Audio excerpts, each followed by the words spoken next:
What is What up? is going on, everybody? Welcome to episode number 56. So we're like we said last episode, we're pouring on double duty this week. But before Yeah, we we're get into doing it, double duty. We're doing double duty today because we are on par for 60, but we were off par because we had missed a week. So we're doing yes, double sir. duty because we have that special 60th episode scheduled for the 23rd of October. That's not changing. I don't want it to change. I want it to keep it at 23rd. So we're doing double duty. And Yes, plus, sir. I'm sorry it wasn't at the original time. Sorry, it Hey, wasn't at the original time. I had power issues today, and I don't get into all that. But yeah, but before we get so into it, if you guys are new, make sure you hit the like button, hit that subscribe button, make sure you ring that notification bell. That being said, so obviously our first topic of discussion was Sammy Guevara. Actually, there's been a report that Sammy Guevara suffered a concussion during AEW's Wrestle Dream pay-per-view event. So I mean, yeah, I mean, I, like I didn't watch. I didn't watch the match, so I didn't watch the event, so I don't know what exactly had happened to Sammy. Um, I don't know what spot did what or anything, so I have nothing to say about that. I really don't. I just hope Sammy gets better and he heals up, and yeah. but yeah, so luckily I have the article pulled up because obviously because like we said about Wrestle Dream, and this kind of was a little bit talked about because obviously with Edge making his AEW debut, which quite honestly it's been what 36 hours, almost more than a few days, and we're still can still can't believe it. It was like, um, yeah, and it's the fact that you know, and really as much as we hate Dave Meltzer, but he did really put out a note that yeah, I mean, he had that semi-suffered concussion on the pay-per-view. You don't know how long he's going to be out. So it could be next week, but yeah, but no, what's that? Who knows? But he's out for the time being. Probably have to go through some sort of through concussion protocol. But that's pretty because really not much is talked about. Unfortunately, with Sammy Guevara and his concussion. I think usually with concussions, there's an obvious timetable with concussions. We see it in sports and we see it in life when you have a concussion. You usually have symptoms for like a week, like usually a week, 2 weeks. So he's probably going to be back by next week. He might be back by next week, if not 2 weeks from now. Most likely. But the best case scenario is he's back in a week. So I think he's going to be fine. I think he's going to be completely fine. He's going to heal up. It's concussion, and obviously he will not be there for collision, which no one cares about collision anyway. So I really don't care. But he'll probably be there for next week because of course they still got that build with him joining Don Callis and feuding with Jericho. Yeah, They still got that build going, so they're gonna have to bring him back in some capacity. it was supposed to be because it was supposed to be Jericho and Omega taking on Takeshita and Sammy was supposed to take place this past Wednesday's Dynamite, but obviously, like we said, he was not medically cleared to compete.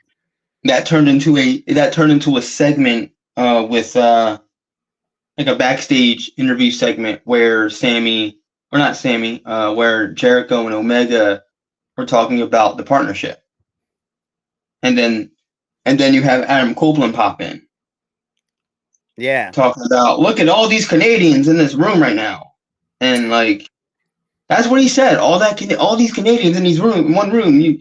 This place reeks of maple syrup or something that he said, or just add maple syrup and we'd be in Canada right now or something. I don't know. I don't remember what he said, but he was talking about look at all the Canadians or whatever in the room, like.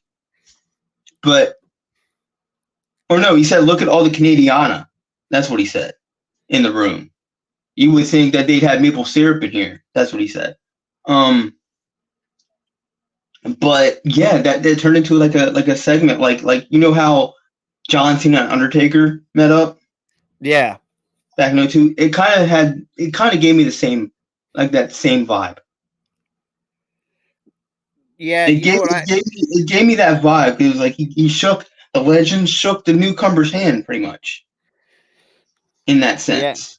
Because obviously Omega didn't even he was never WWE. He didn't wrestle against this guy before. He's not a vet in that sense. Edge has been around for 25 years. Yeah, so he's that legend. Like he's that legend. Like he's like Taker with Cena back in 2002.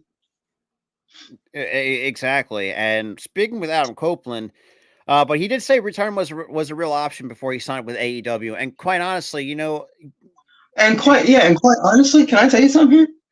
Hey, lay it on me. I thought the retirement thing was less of a reach than AEW. I thought it was way less of a reach than AEW. That's what I thought, or like initially. But it wasn't a reach. Apparently, they're raising AEW now. So, but I'm not mad at him for it at all in the slightest. Dude, love it. But that's my thought on that whole retirement thing. That how it was like in play, but kind of wasn't. I'm like, for me, I felt like that was more in play than him going to AEW because he had been in WWE since '98 for 25 years. Yeah, which is that's crazy. My entire life. He's been in WWE. Yeah. So for him to be there since '98, and a lot of people are like, nah, he ain't going to AEW. No, because that's what we originally thought. It's like that's stupid. Everybody's like, oh, what if he goes to AEW? What if he goes to AEW? I look at them in their face. I'm like, it ain't happening. And now I got to apologize to all damn people that I said they ain't gonna happen. I'm sorry. I'm eating my damn crow.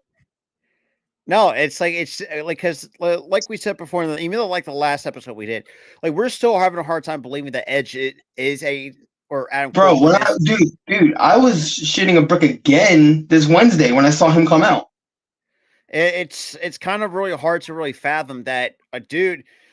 Like I'm sitting there watching Dynamite along with the game with you, because I did the whole flipping back and forth thing when I on one app, when on the other app. I did that. It was a lot of work because I don't have cable.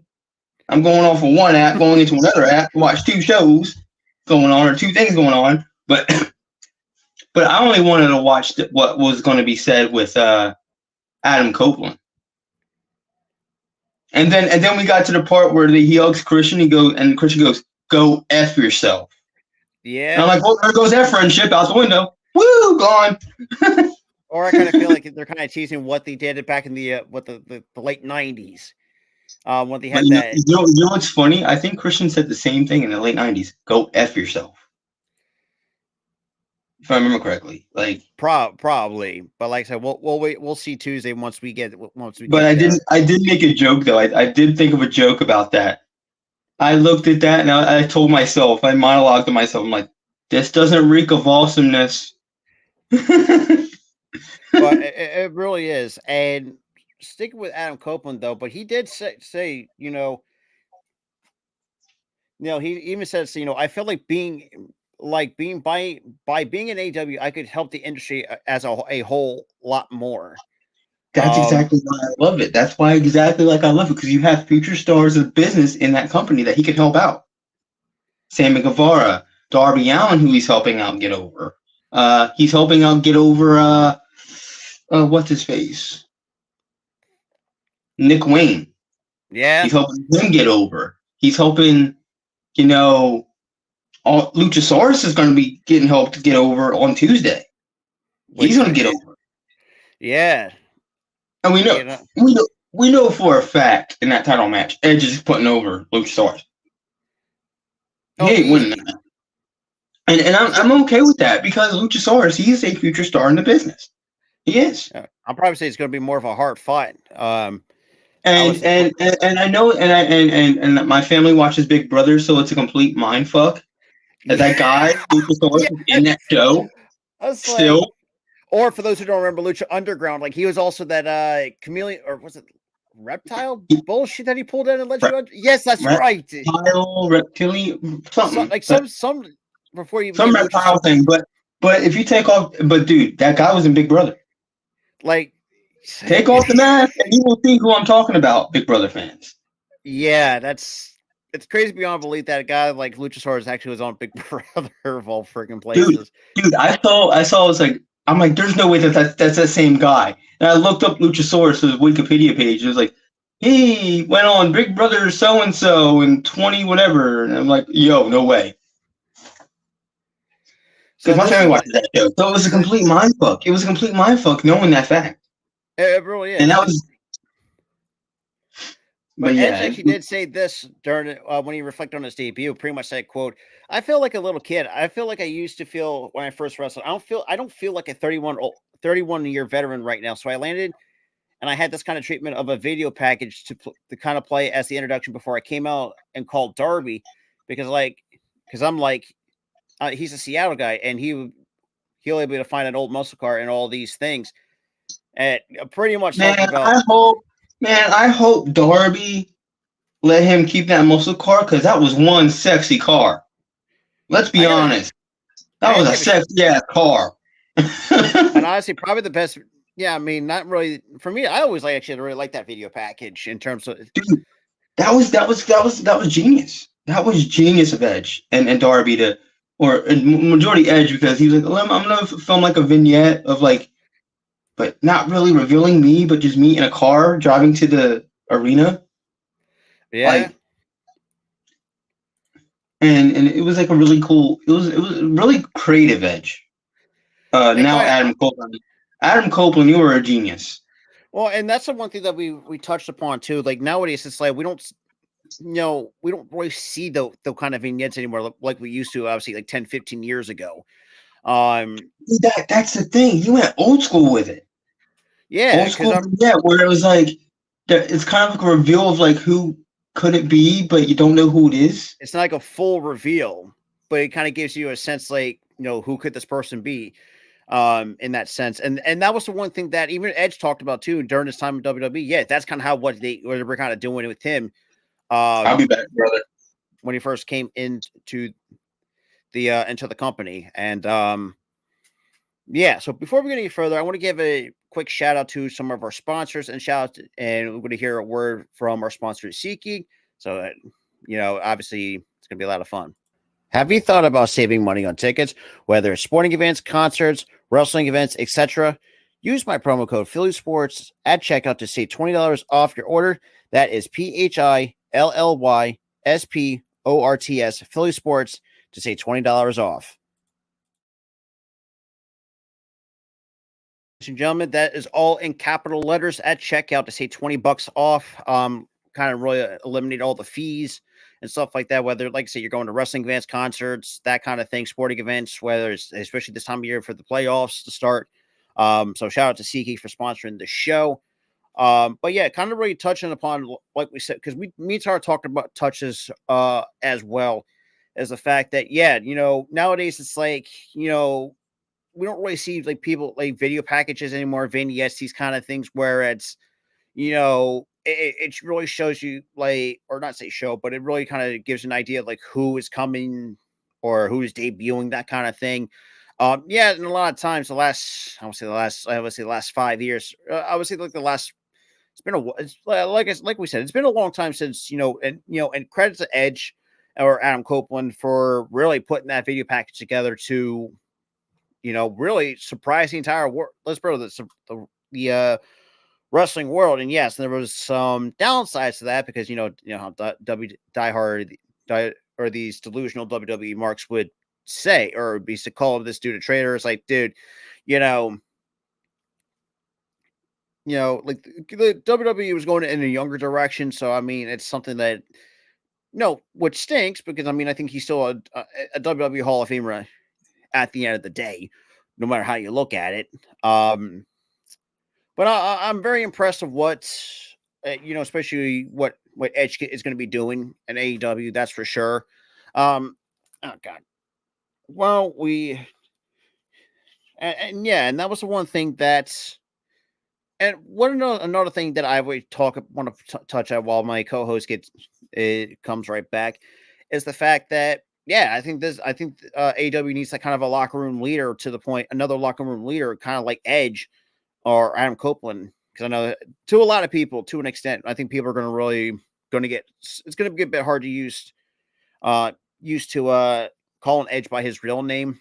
But what I do is why do I the way I see this with Adam Copeland is the fact that, yeah, I mean, since that messy debacle that happened with CM Punk, who always is kind of known to have caused a lot of trouble in the locker room, and just somehow want to cause troubles with others. But Edge is kind of not the kind of guy that would actually cause trouble, and people, I think he's kind of was really well liked backstage, especially in the last, and especially in these later years, because I don't know what he was like backstage in his younger years, which quite honestly, like I said, we don't really know the wrestler personally, but I do see, the fact that I think, you know, Edge, even though he may be wrestling full time with AEW, but I do think he's going to help more than just from a wrestling perspective. I mean, I could see you could probably make the argument, minus, he's going to, I know, get it, granted, he's going to be wrestling every week, but there's probably, you're going to say, he could probably help out backstage, how to produce some stuff, and really kind of help the rest of this roster pretty much. And I'm very excited to see what this company can do. And yes, I mean, yeah, AEW does have its flaws from time to time. Yeah, some of the shows do lack Collision in particular, which has been very lacking the last handful of weeks. So that's why you really haven't really seen much of the Collision watch parties each and every Saturday, because, well, that's for real, it's been nothing but short of boring. And it's the same thing with how me and Tom, and you guys really hardly ever, we talk about Ring of Honor because, we hardly ever keep up with it, because Ring of Honor's kind of just been, well, I guess you could say like AEW Dark, in a certain sense, but all in all, I think it's gonna be really nice to see Edge come back. And the fact that he even debuted in AEW, like I said, we we're still rolling from that. And especially for me in particular, who's followed him since, since his early years and since '98. Which is because when I really look at it, it's like, it's kind of hard to believe that Edge is no longer a WWE guy nowadays. But then again, and he said it himself, and I think Edge said it himself, like he wants to do and do this on his own terms. Like I said, he's not really going to be the kind of guy that will say, I'm going to finish my career with this company or with another company, which I think he did say he was going to finish out the rest of his wrestling career with AEW. And yeah, I mean, you also got like two of the greatest tag teams. Yeah, one can be argument shells of the former selves, but I still think Edge, could still wrestle at a high level. That's the way I look at it.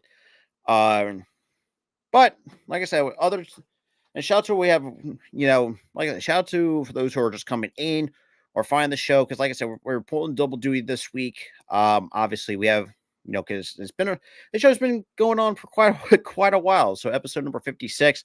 But besides that, shout out to another sponsor of ours, who's been a very, very helpful sponsor of the channel, W Energy. If you're a Twitch streamer, late night gamer, or YouTuber, check out W Energy. It's the perfect pick-me-up for every occasion, so why not try it for yourself? Go to w.gg and use the promo code SportsWrestle10 at checkout to save 10% off your order. Yep, that is absolutely right. For those who need an extra pick-me-up, that's our YouTubers, Twitch streamers, gamers, that kind of thing, or to need an extra, kick at the pants, so to speak. W Energy is the way to go. Like I say, that's all. Like I said, all the sponsors we have and the promo codes we have is also all in capital letters. Go to Sports Wrestle, use Sports Wrestle 10, save 10% off. Whether you're going to have like a bundle of, you're going to get yourself a couple tubs or the cups, cup/shakers, or these look like the starter packs from W, or you want to get like their merch over there as well. So I highly recommend you go to W Energy is the way to go.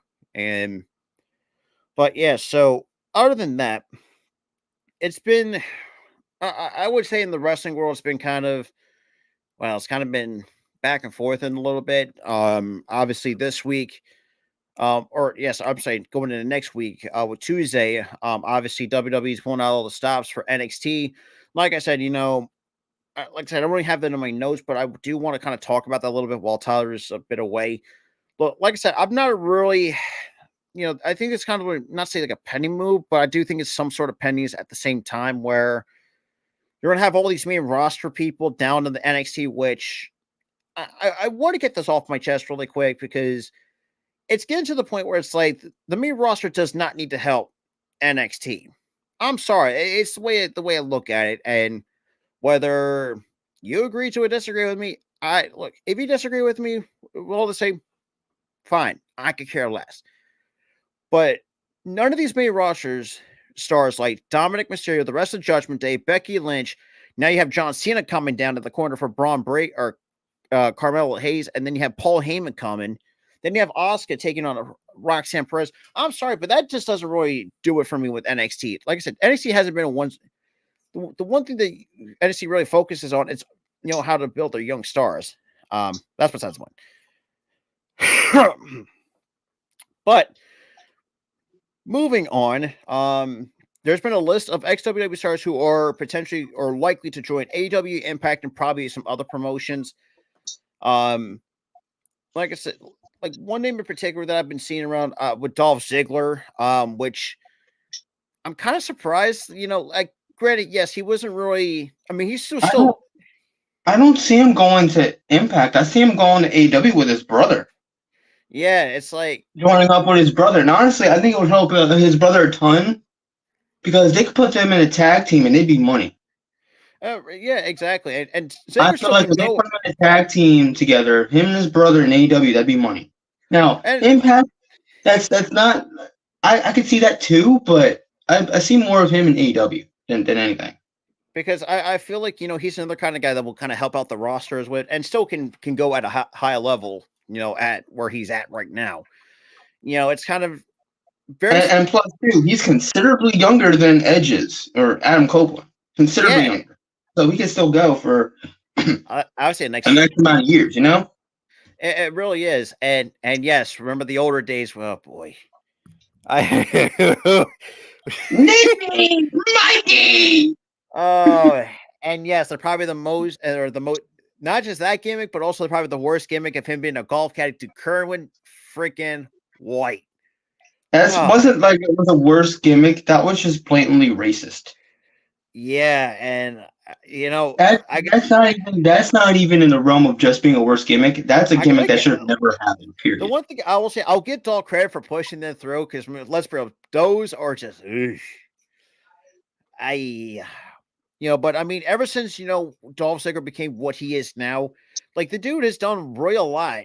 And I'm going back to with the releases, I was kind of surprised that Dolph actually got released. It's like, dude still got a lot more to offer. It's like, I don't know. That really never made sense to me.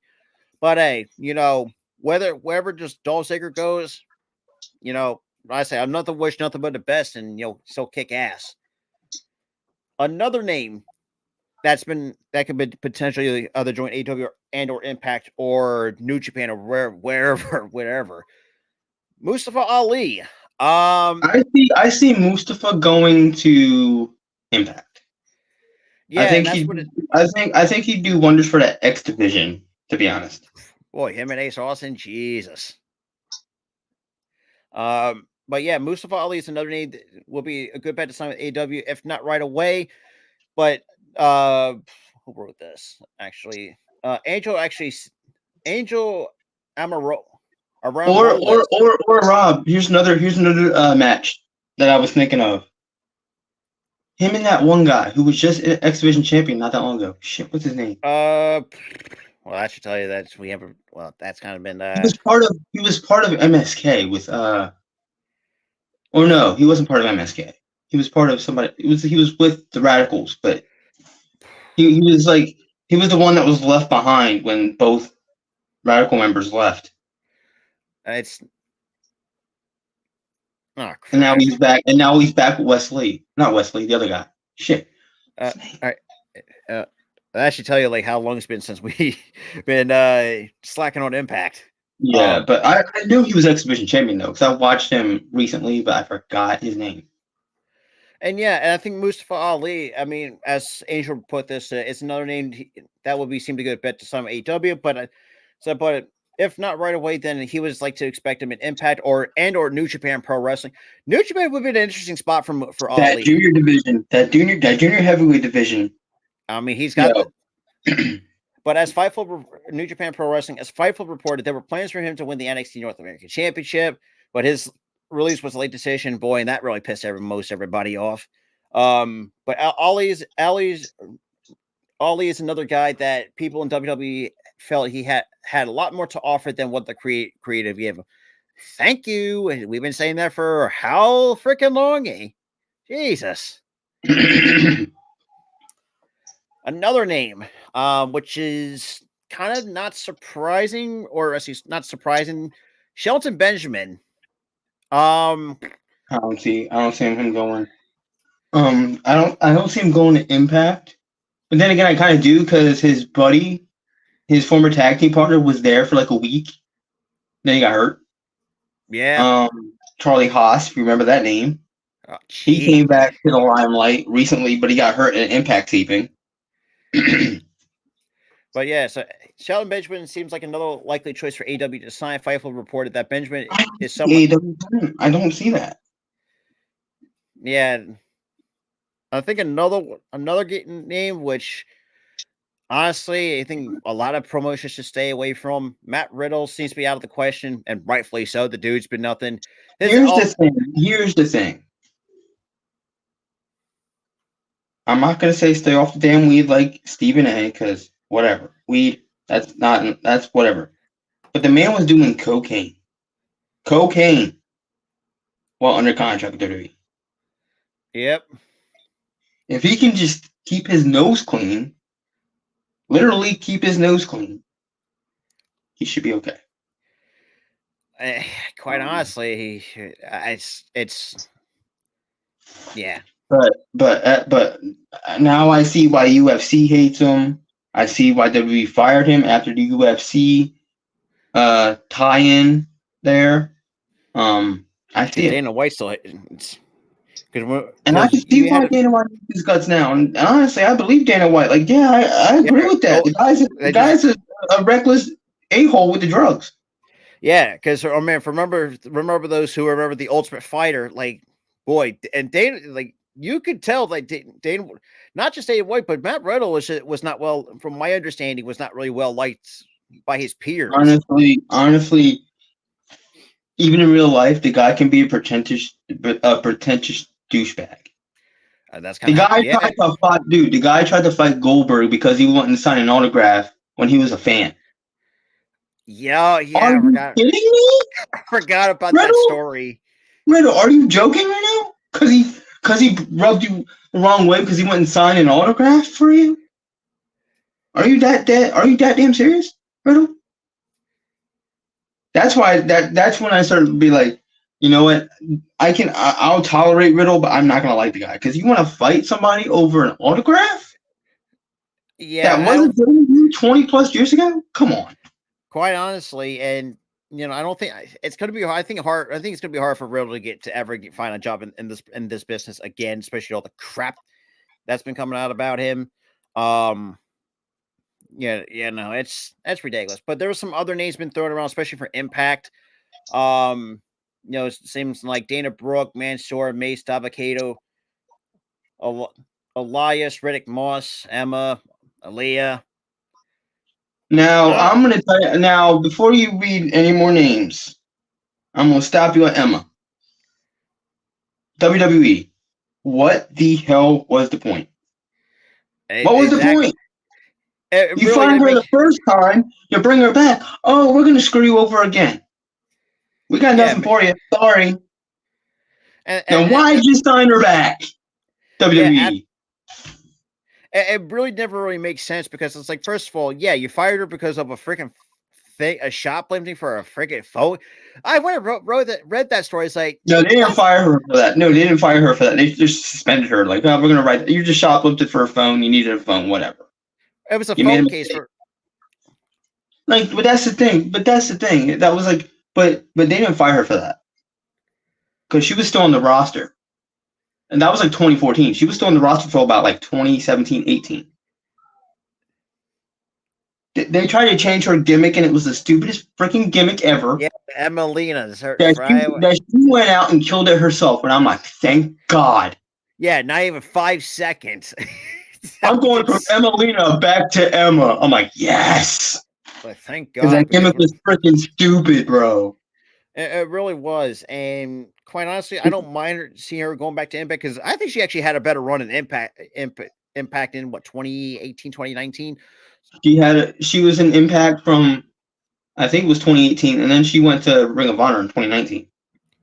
Either way, even since she left, like, she had really had some put on some really solid matches since leaving the company.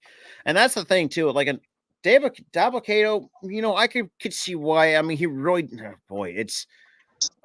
he really didn't really provide much, so to speak. I mean, other than the fact that he was Commander Aziz, I think everyone will remember. Want to forget about that with Apollo Crews' Nigerian gimmick. But Elias, I could see Elias in Impact for some odd reason. Well, I don't know. It's really weird. Like I could see him in Impact, but I don't know. Like I'm really on the fence with that. But hey, it is what it is. It kind of sucks that you have to see people lose their jobs, because of quote unquote budget cuts. But sticking with WWE, boy, this has been funny. This has been crazy. A WWE higher up says that Hulk Hogan was lying about the recent WrestleMania 39 claim. Now, the folks was wondering, what was the claim? The claim is the fact that he talked to Chris Van Vliet about it. Shout out to him. That there were talks about his son Nick was supposed to be the quote unquote surrogate for in a match at WrestleMania 39 against Shane, since obviously Hulk Hogan can't take any bumps. And then the higher ups pretty much said that was pretty much bullshit.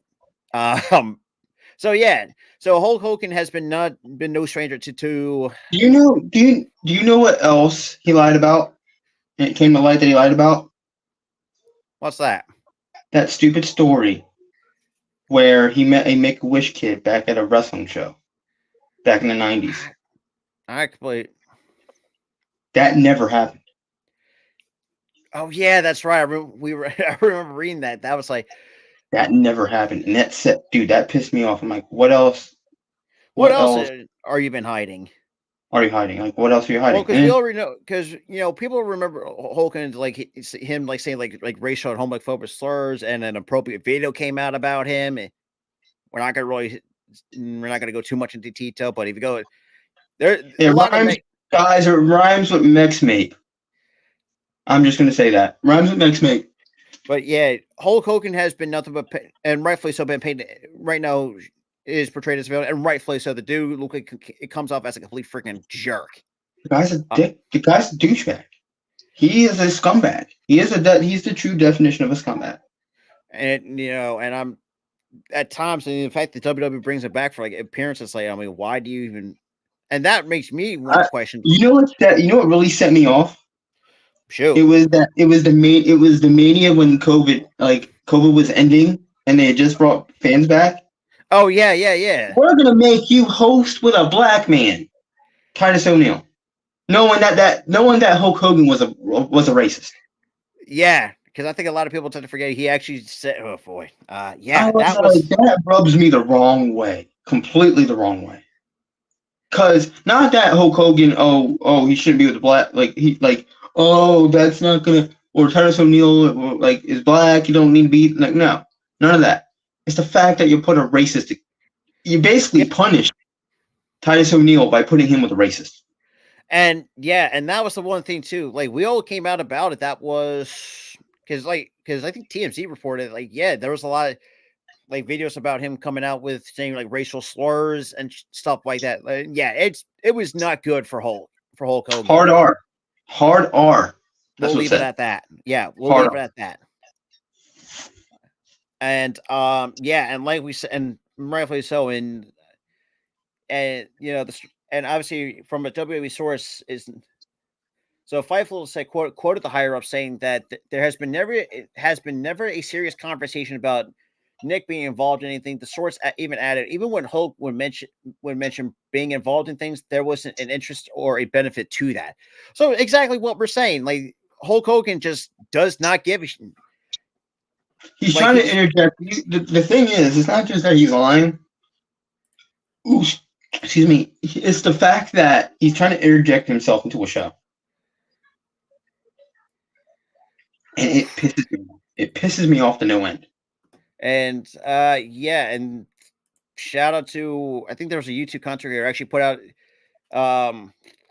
that you thought that, no, could I, it's his, oh,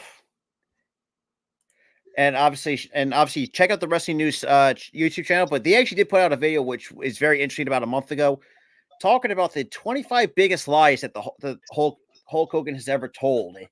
25. Oh yeah, it's not the only one.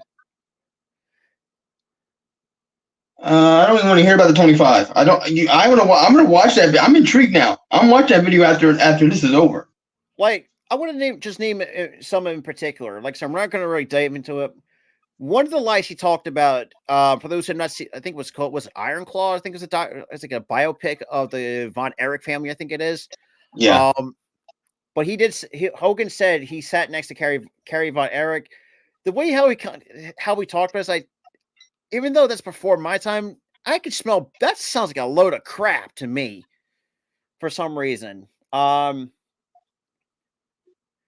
obviously, or he talked about he was the first to slam the Andre the Giant, even though let's be honest, that's because people really tend to forget. Like, there was another instance where Bro, WWE literally has footage that they released. Yeah, exactly. It's not the first time. The first time you slam Andre the Giant was not in 1980, whatever the hell. It was in 1979 at a random show at Shea Stadium. Yeah, it's like I say. The first time I ever slammed Giant at the Andre the Giant was WrestleMania 3. Bullshit. Oh, well, yeah, Tower. I think you should. You gotta definitely for those who are want to see the amount of bullshit that he's been lying about the last for how many years. Please go check out go to Wrestling News. Check out the 25 of the biggest lies Hulk Hogan has ever told by Wrestling News, because it is a very interesting video that they put together. Because so yeah, like I said, sticking with WWE, they actually had merge plans for Drew McIntyre and Matt Riddle before his release, and their tag team name, and I pretty much cracked it. I kind of laughed about this. It was called McRiddle. McGriddle, like the McDonald's food? Yeah, McRiddle. God damn it, that was a missed opportunity. That would have been funny as hell. McGriddle. But McGriddle, that would have been funny. Honestly, I would have had a kick out of that. Yeah, with McRiddle. I had a kick out of RK Bro, but that would have made me crack up. Yeah, so WWE had. I would have looked at you on a random Monday Night Raw, like, McGriddle, what the hell?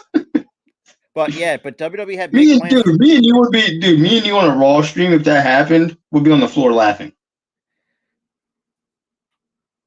I would be out of frame, dude. I would have been out of frame on the floor laughing my ass. I can imagine.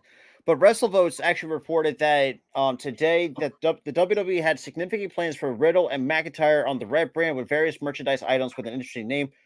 Said pretty much saying, quote, prior to his departure from the company, I'm told that there were significant plans for a Matt Riddle / Drew McIntyre tag team. So much so, various merchandise items were designed with the team name McRiddle. This is not a joke, end quote. Wait, they put the McRiddle on a t-shirt? Yeah, and they had. God damn it, WWE! Why you had to fire Riddle? Now I'm mad. I would have bought that, dude. I would have been like, yo, you better buy me that shirt. All day, bro.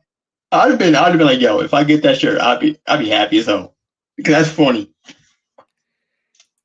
But yeah, so pretty much that's all been scrapped. Pretty much. Damn it. But and so also, and rightfully so, because I mean, look, but then again, I'm thinking, because of the cocaine thing. And plus, I mean, Drew needs better. I mean, Drew has. Obviously, Drew. You could probably have Drew do better without Matt Riddle, in my quite honest opinion, because quite honestly, Drew McIntyre is way too talented to be stuck around a tag team with a guy like Matt Riddle.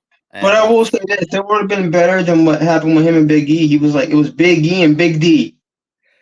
Yeah, that was. That's a huge pause. Huge pause. Yeah, that was something. That was something. Pause. And But yeah, it's been one hell. So yeah, so pretty much from a joke purposes, a missed opportunity. Missed But in opportunity. reality, Yeah. but in Reality, we reality, understand. We understand. but We John understand Cena why. actually has been in the news a couple of times. One in particular, he actually talked about the future of the company. He said, "There's been saying quote, there's been never a better time for WWE than now." And quite honestly, he's I not agree. wrong. I There's agree. can see the star power I'm for like, wow, they got some good. I'm like, I look at NXT and I look at like the current rookies up in the main roster. I'm like, wow, they got some stars. It's just it depends on the execution and the of what they want to do with them. Whereas that's Yeah. where our little nitpick is. Yeah. But John Cena appeared on the WWE's The Bump to discuss a wide range of topics ahead of his Fastlane match. Pretty much And said also before you say that, the promotion video for that episode, big shout out to Caleb Braxton keeping the "You Can't See Me" joke alive. yep. Big shout out to Caleb Braxton on that one. Good job. So John Cena he said this on the difference between getting ready for a match now than comparing to the past. He says, quote, I think it's if you look at the progression of the sport, if you watch NFL highlights in the 70s and then in the 80s, and then you watch the game now, the game is speed and precision and it's specialized. And I do like never give up is my ethos, and I fancy myself being able just to keep going. The only thing I would say the only skill I really offer is persistence. I mean, which is true, which I have no issues with John Cena because I know he even back then he was still John. persistent. John, I know, and you're probably not finished the quote there, but John, every time you open your mouth and say something, it's always got to be motivational. You always got to have me want to run through 10 more. Every Yeah, single time you open your mouth. but And keeping up with the quote though, it's like it's not that I'm any better or worse than anyone else. I've seen athletes do stuff that I could never imagine, even with my 10,000 hours of practice. But I just keep going where others will stop. Now it seems like everyone has that hunger, that fire, and perseverance. They're so skill specific, and that is yeah, true. And yeah. John Cena is not wrong. And it's like you see the guys, You see guys who are putting in that work, man. They're putting in that work. I mean, guys like LA Knight still. I think he still continue to get LA better on the Knight, pro. dude, yeah, LA Knight putting in the work. He's been putting in that work since before WWE. Putting in that work. Yeah, I mean, You have people like Roman putting in that work. You got even guys like who guys like else Ricochet. putting in that work. I mean, it ain't being realized, but putting in that work. 100%. I mean, there's just, or even in this case, go down to NXT, guys like Carmelo And Hayes, and yeah, Trick Williams, Carmelo Hayes putting in the work. And Braun Breaker. when Melo says he is him, He's not lying. he's not lying. He is him because he puts in that work. He does not miss. He doesn't miss because he puts in that work. Braun Breaker puts in that speaking work. with Carmelo Hayes, I think I will say this too. I think that's probably the best match I've seen. Even the guy who you said months ago when he debuted looked like a bumbling idiot puts in that Von work. And he got Wagner. better. Von Wagner puts in that work and he got over. Yeah. And also, this doesn't even stem from just wrestlers. Look at Samantha Irvin as announcer. Puts in that work every week and every day. I mean, and she puts in the work. Everybody puts in that work. I love it. I love it, man. Like Michael Cole could do this with even during his sleep, and that's the one thing Michael Cole has me excited because he gets excited himself on commentary. And the fact that he only in his 26 years with that company, he only missed 2 shows. Two shows. And the 2 shows, you know who filled in? The guy who flopped in Impact. Oh, Josh Matthews. Oh God. That mother. I didn't like that guy. He was so boring to listen to. That's like, yeah, he hit a big move. Like that's all he gave you. Like, dude. And you're telling me like who's my second favorite, commentator? For me, it's got to be Joey Styles from the ECW. Let's be freaking honest. Oh my God! Like, and that's the thing too. And him and Michael Cole, see, he had an opportunity that way. I think that would have been a perfect combo between those two. Dude, they'd both be yelling, and I'd have my eardrum rupture because they're both yelling. That's the problem. You can't. That's not a good match. That's not a good mix and match. You know, because they're both yelling. Yeah. One saying, "Oh my god," one saying, "Oh." Hey, it's gonna be. That'd be too much. I'm sorry. I disagree. That'd be too much. Like I said, even Wade Barrett's put into work to be a better commentator. Wade. Oh hell yeah, Wade as commentator. Even though him and Michael Cole, that's just a funny combination. Dude, and like during matches, they're having like random ass conversations, and I'm like, what the hell are they even talking about? Or the fact but it's like goofy, but it's goofy though because it's like random as hell. I'm like, it really is. It's like a contrast of personality. They're debating over. I'm like, you have Wade and Michael Cole debating over stupid shit. I'm like, what? I mean, crap. It's not the. And then yes, Michael Cole has said some funny stuff in the past. I mean, in particular, where that one clip that was going around, that's been people just seem how to laugh at was with him. I think Booker T. Anal bleeding.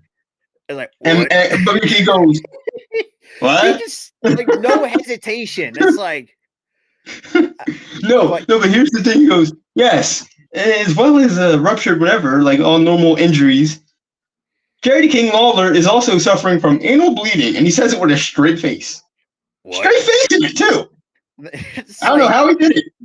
And then it was like dead silence with Booker just looking at him like, and like after like 5 seconds, like 2 seconds of silence, Booker goes, what?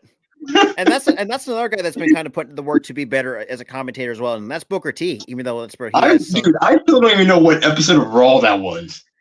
I don't know. We're gonna have we'll get there eventually. If we get to that episode, I'm gonna go, here it comes, and I'm gonna be like, dude, we're gonna be laughing our rear ends off. I'll be cracking. And and that's the thing with Cena though. Yes, I know his time isn't really. I mean, look, I don't think he's kind of. I want to say he's not a shell of his former self, but you can see where, like, his.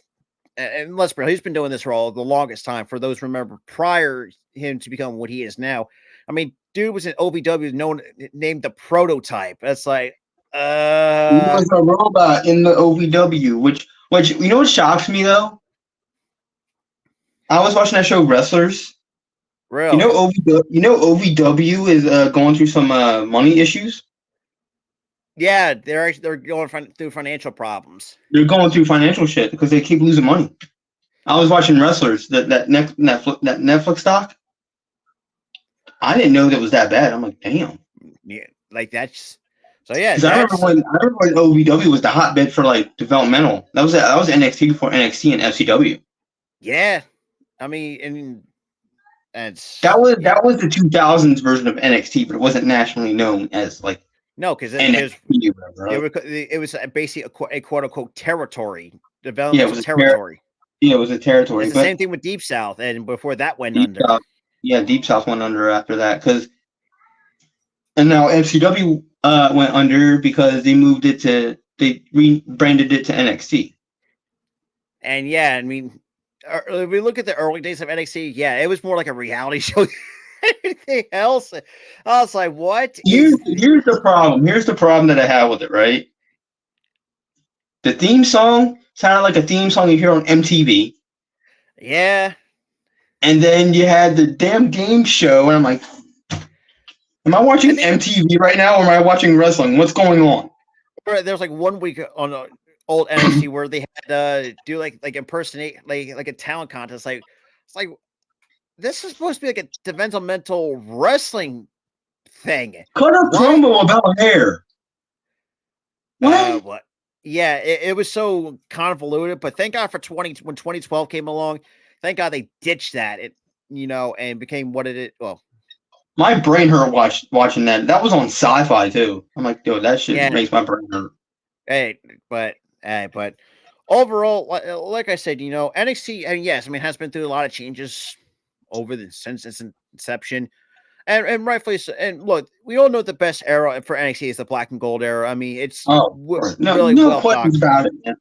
No questions about it. I mean, Rhea Ripley at the top of her game and down in NXT, the Undisputed era. I mean, that's like one of the biggest what ifs too. Because I was expecting them to come up to like SmackDown or something and completely dominate. No, Man, that was a great opportunity. Or Tommaso Ciampa and Johnny Gargano when they had that feud in the Black and Gold era. That wasn't just a feud. That was a freaking war between the three.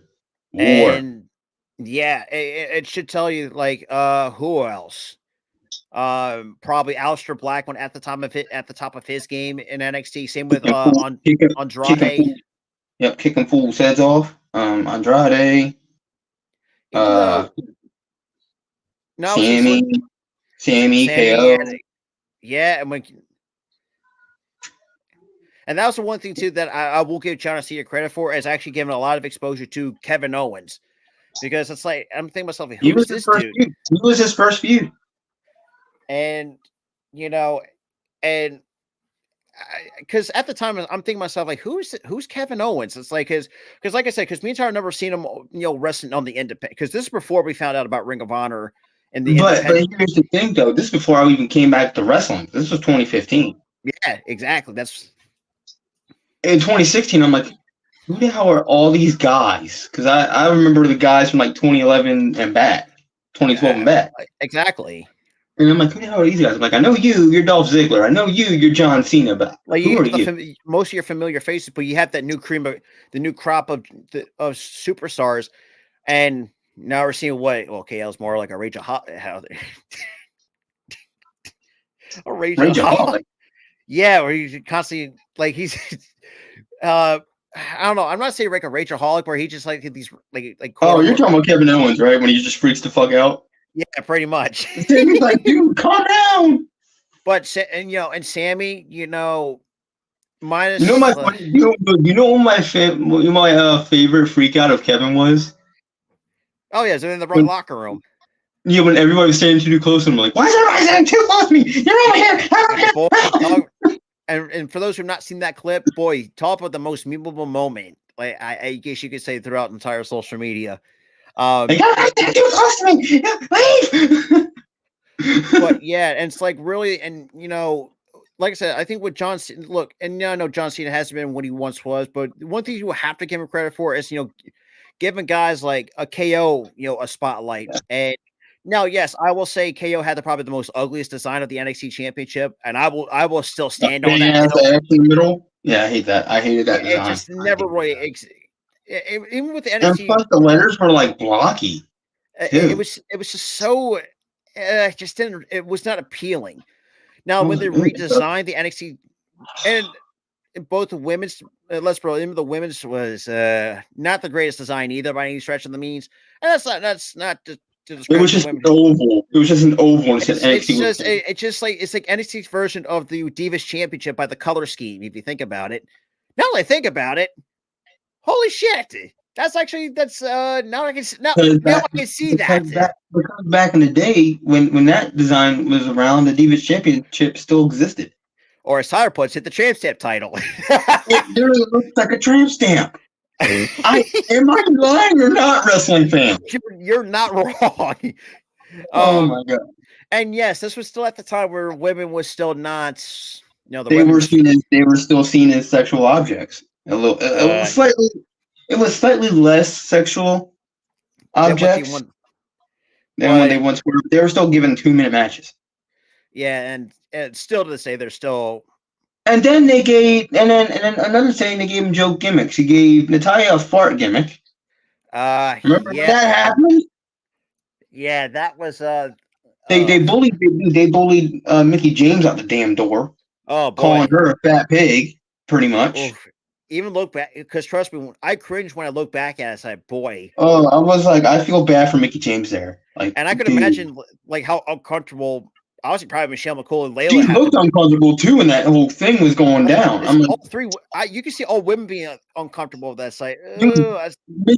Michelle McCool looked like she didn't even want to do it. She was like, I don't know if I should do it. I think back then, I think a lot of guys actually prefer her to the school teacher because, well, I was one of the. I was one of the. Yeah. Oh, come on. You can't deny she actually. You ain't lying.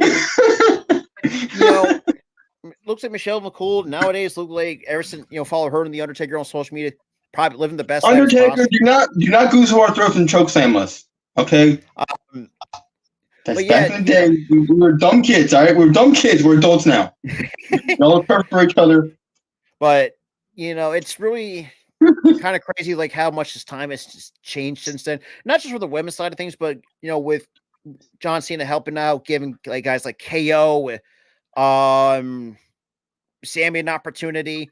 By the way, even with him and Bret Hart, I think it was a Montreal episode. I think it was or Raw or SmackDown. Yeah, but the Montreal episode, I think it was. I think it might have been SmackDown. It was around the same time as Kevin Owens because he was doing the open challenge thing, and every person who came up kept losing, and Kevin Owens was one of the ones that Well, this was before the Kevin Owens thing.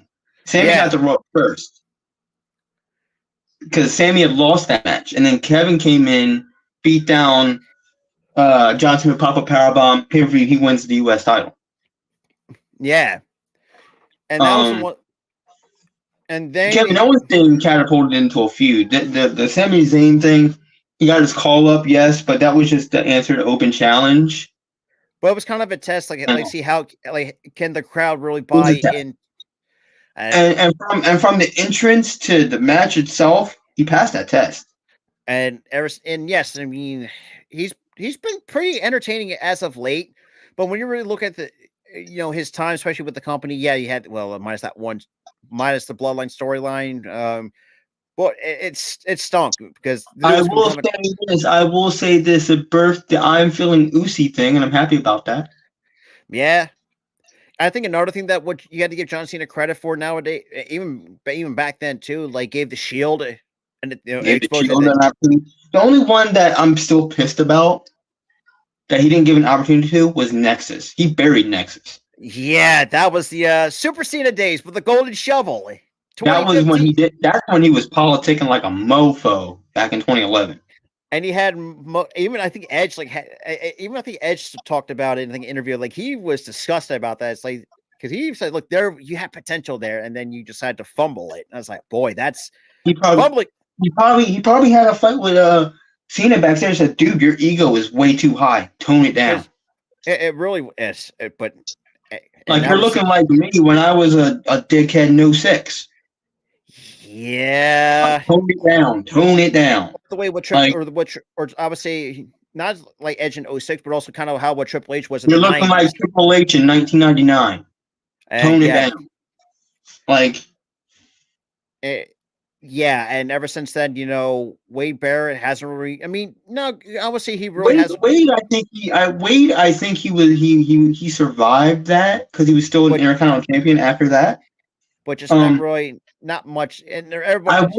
I will say Heath kind of survived, then he didn't after a little bit. Justin Gabriel became forgotten and became an afterthought. Justin Gabriel, who is that guy? But not killing it as PJ Black nowadays. Oh yeah, he's going it. He had an AEW appearance. That's how much he killed it. David Otunga. He retired. He was the pregame show guy for a little bit, and then he went into did movies.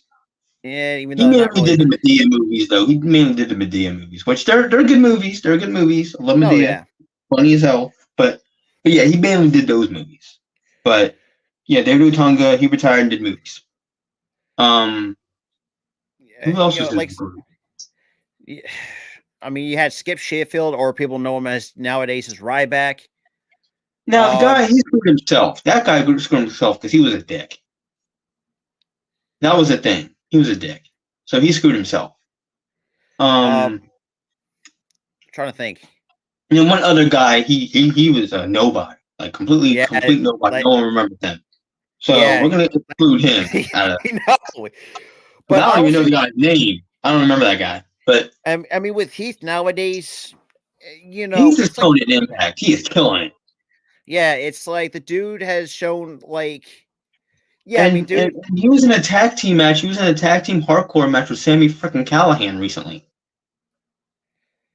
Yeah, and that's that was a good match too. It was a good match. And I'm thinking WWE really messed up with this guy. They really messed him up. It's not. I think another guy that they really messed up before he had to reinvent himself. Drew McIntyre when they put him in with 3MB in leather pants. But here's the thing, though. You got to look at it this way. He kind of deserved to be a jobber at that point because he wasn't ready.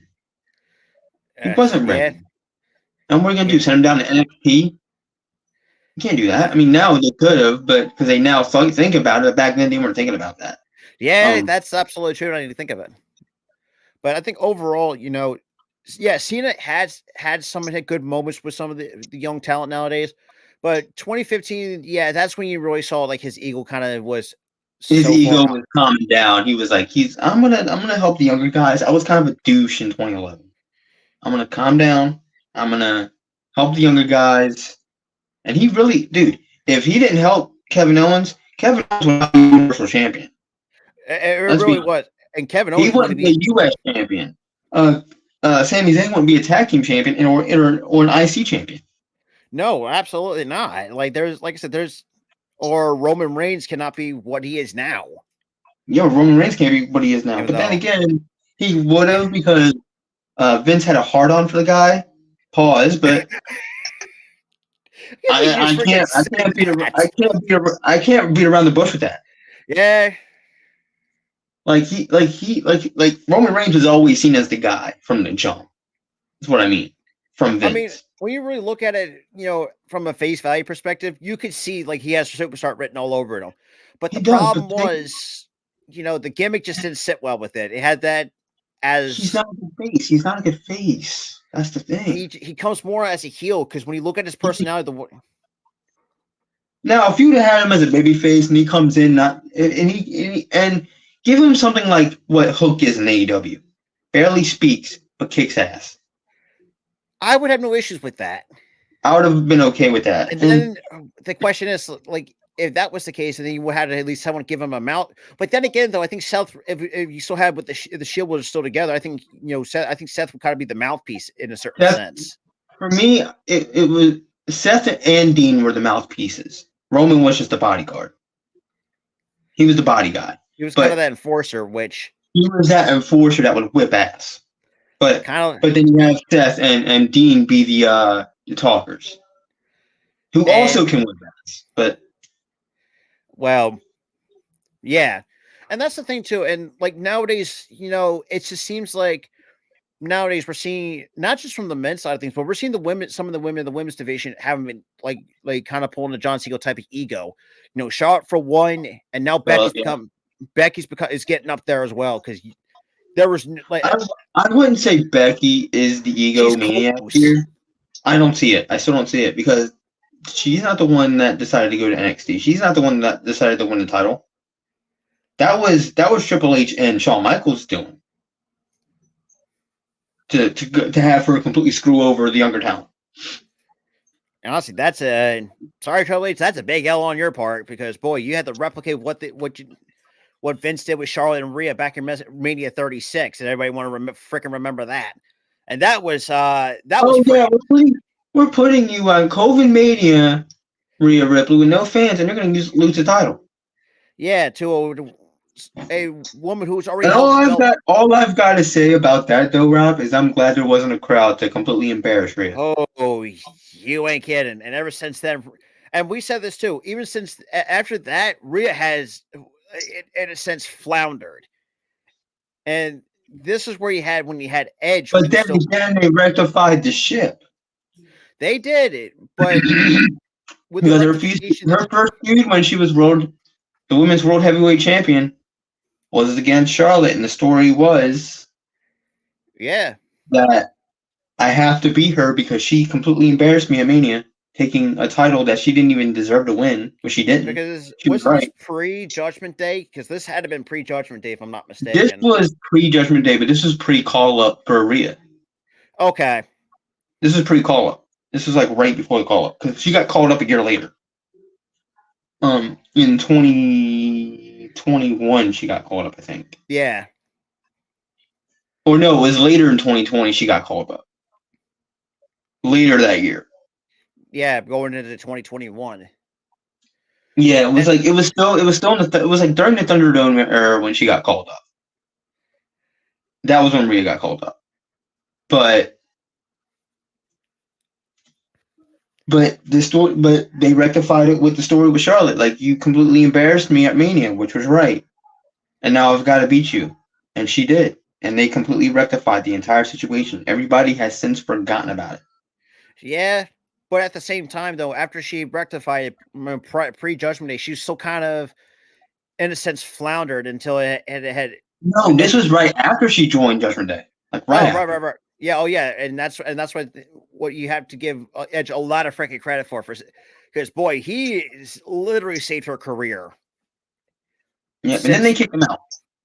Yeah, like 2 weeks later. Like, what? But ever since then, the Judgment Day has been nothing but short of a game wrecker, so to speak.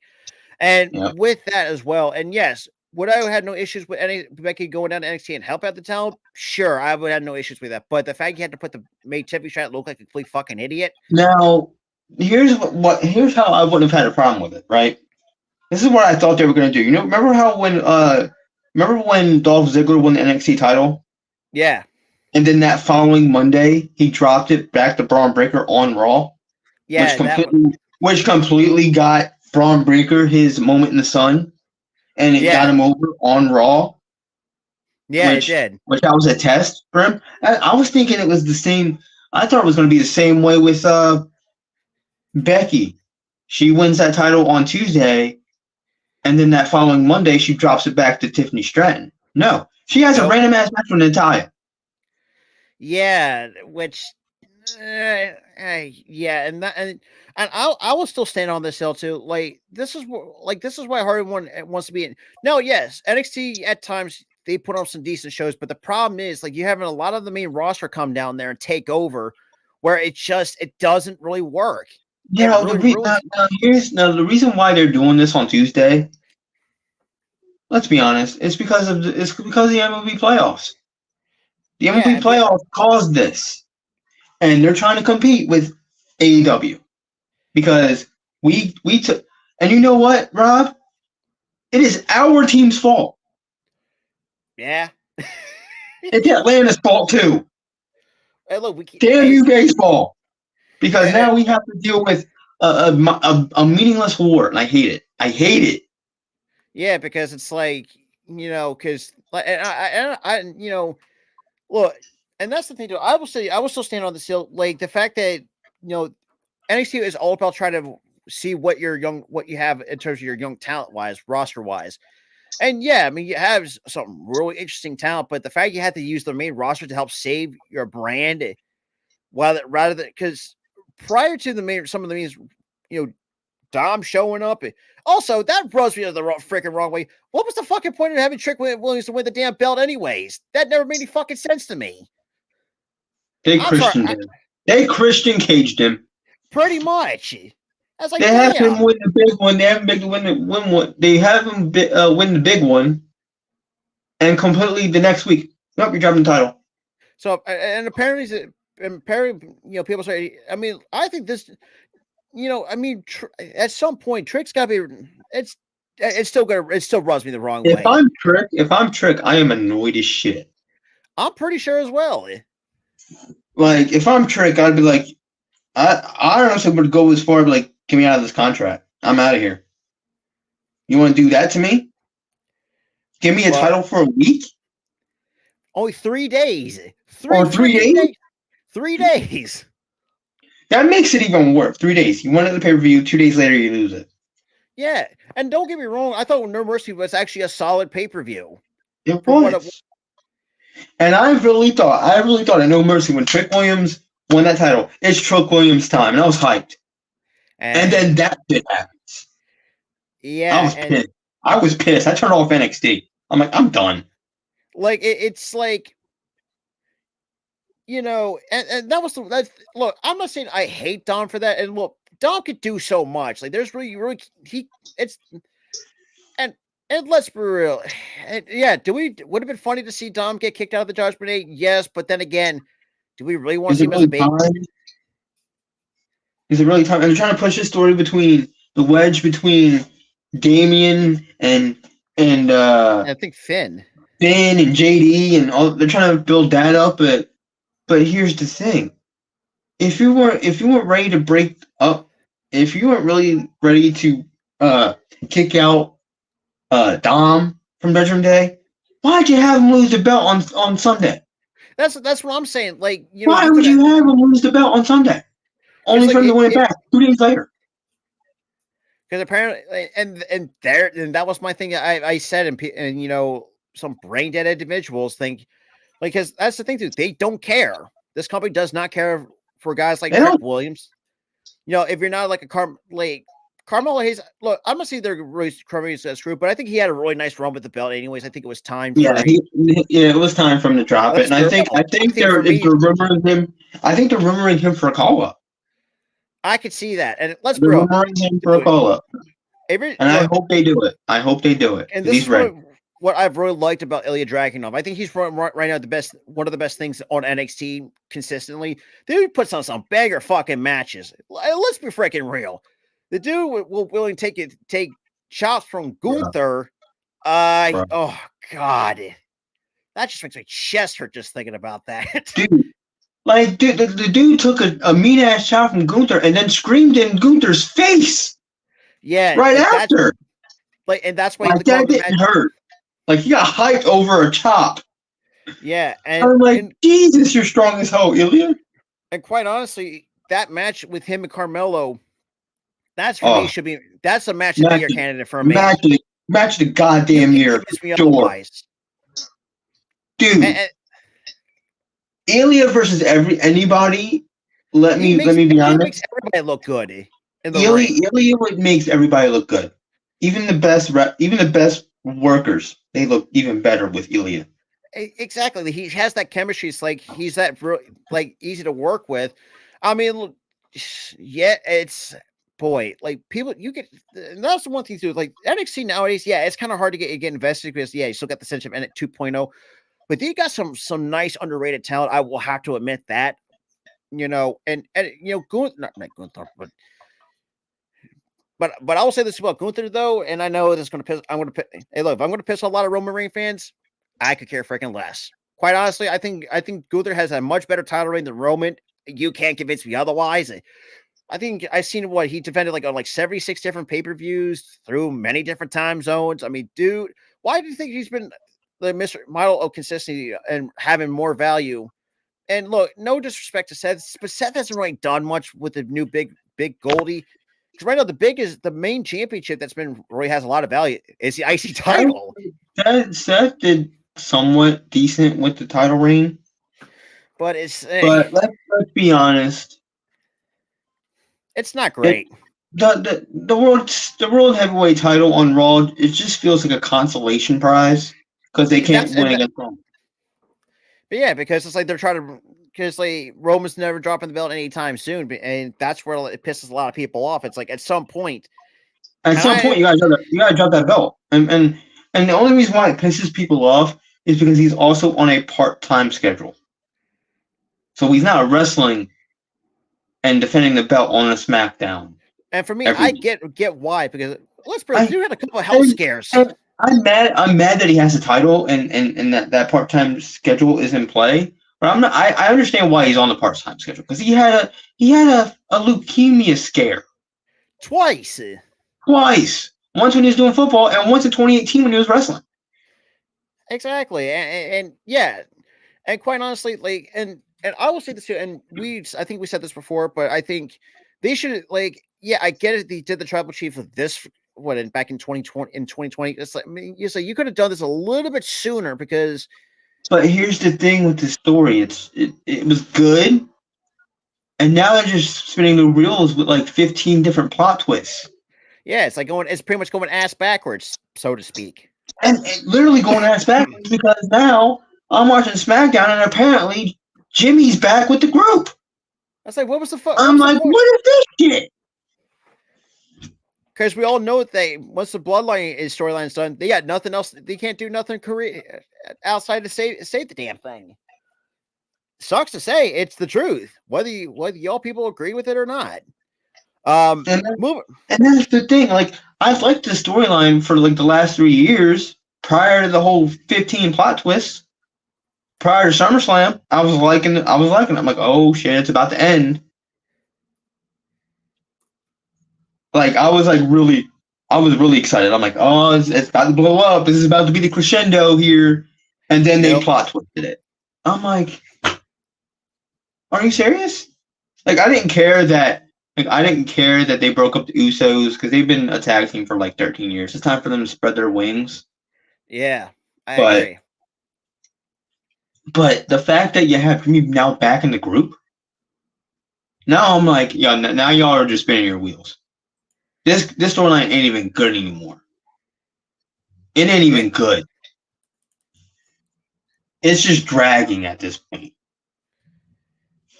And now you have Jay in a completely different brand, not even involved with the whole thing anymore. Like they're really trying to push. I feel like they're really trying to push this to Mania 40. They're really trying to push it. Yeah. And it's annoying. Like end this now. And the funny thing is too, is like, you know, I've seen like Cody Rhodes is getting a lot of hate from most people. It's like For what? Mostly from diehard Drew fans, pretty much, because they still hate the for some reason. I don't know why. I don't know. I'm not really going to get much into that. Also, you also have fans bitching and moaning that Edge is in AEW now. So yeah, that is true. And pretty much call him a traitor. And yeah, that was freaking ugly. But moving on, last topic. Fans can never be happy. I'm not going to move on. I'm gonna rant a little bit more before we move on, Rob, if that's okay with you. Oh, and you can't appease them on anybody. Like, let's be freaking real here. You can't appease nobody. And that's what pisses me off. Why can't us as wrestling fans just be happy? We have wrestling. We have a lot of it. Nowadays, back in the day, we only had WWE and maybe TNA. That's pretty much about it. That was pretty much it. Yeah, you had the indie scene, but they weren't really televised. Ring of Honor wasn't really televised anywhere. But we had WWE and TNA. That was it. Even then, you only had 3. Even back in the 90s, you only had 3. WWE, ECW, and WCW. Yeah, but we pointed out that the only problem was that you had ECW, smaller promotion, competing with the big boys, and but both companies went out the door, and guess what? If you looked at interviews with the wrestlers, they weren't happy about it because they said, "Now we don't know where to go if our contract is up." Nowadays, they have an abundance of places they can go. Exactly. Impact, AEW, New Japan, you can go to all AAA, CMLL, all those promotions. Yeah, it's like you have an abundance of stuff, but you're still being tribalistic assholes. And what's funny about that is too, Tyler, to piggyback off that, is ever since AEW came into existence, it got even worse when AEW came into existence. I'm going to be completely honest here. Here's the thing: when it was 2016, every wrestling fan, oh, I wish there was competition, and they were all watching WWE, every one of them. So they're all hypocrites. Oh, I wish there was competition, like there was in the 90s with WCW. It would make WWE even better. We have that, and y'all are like, oh, WWE's the best. Why is AEW a thing? They need to be out of business. And like, really?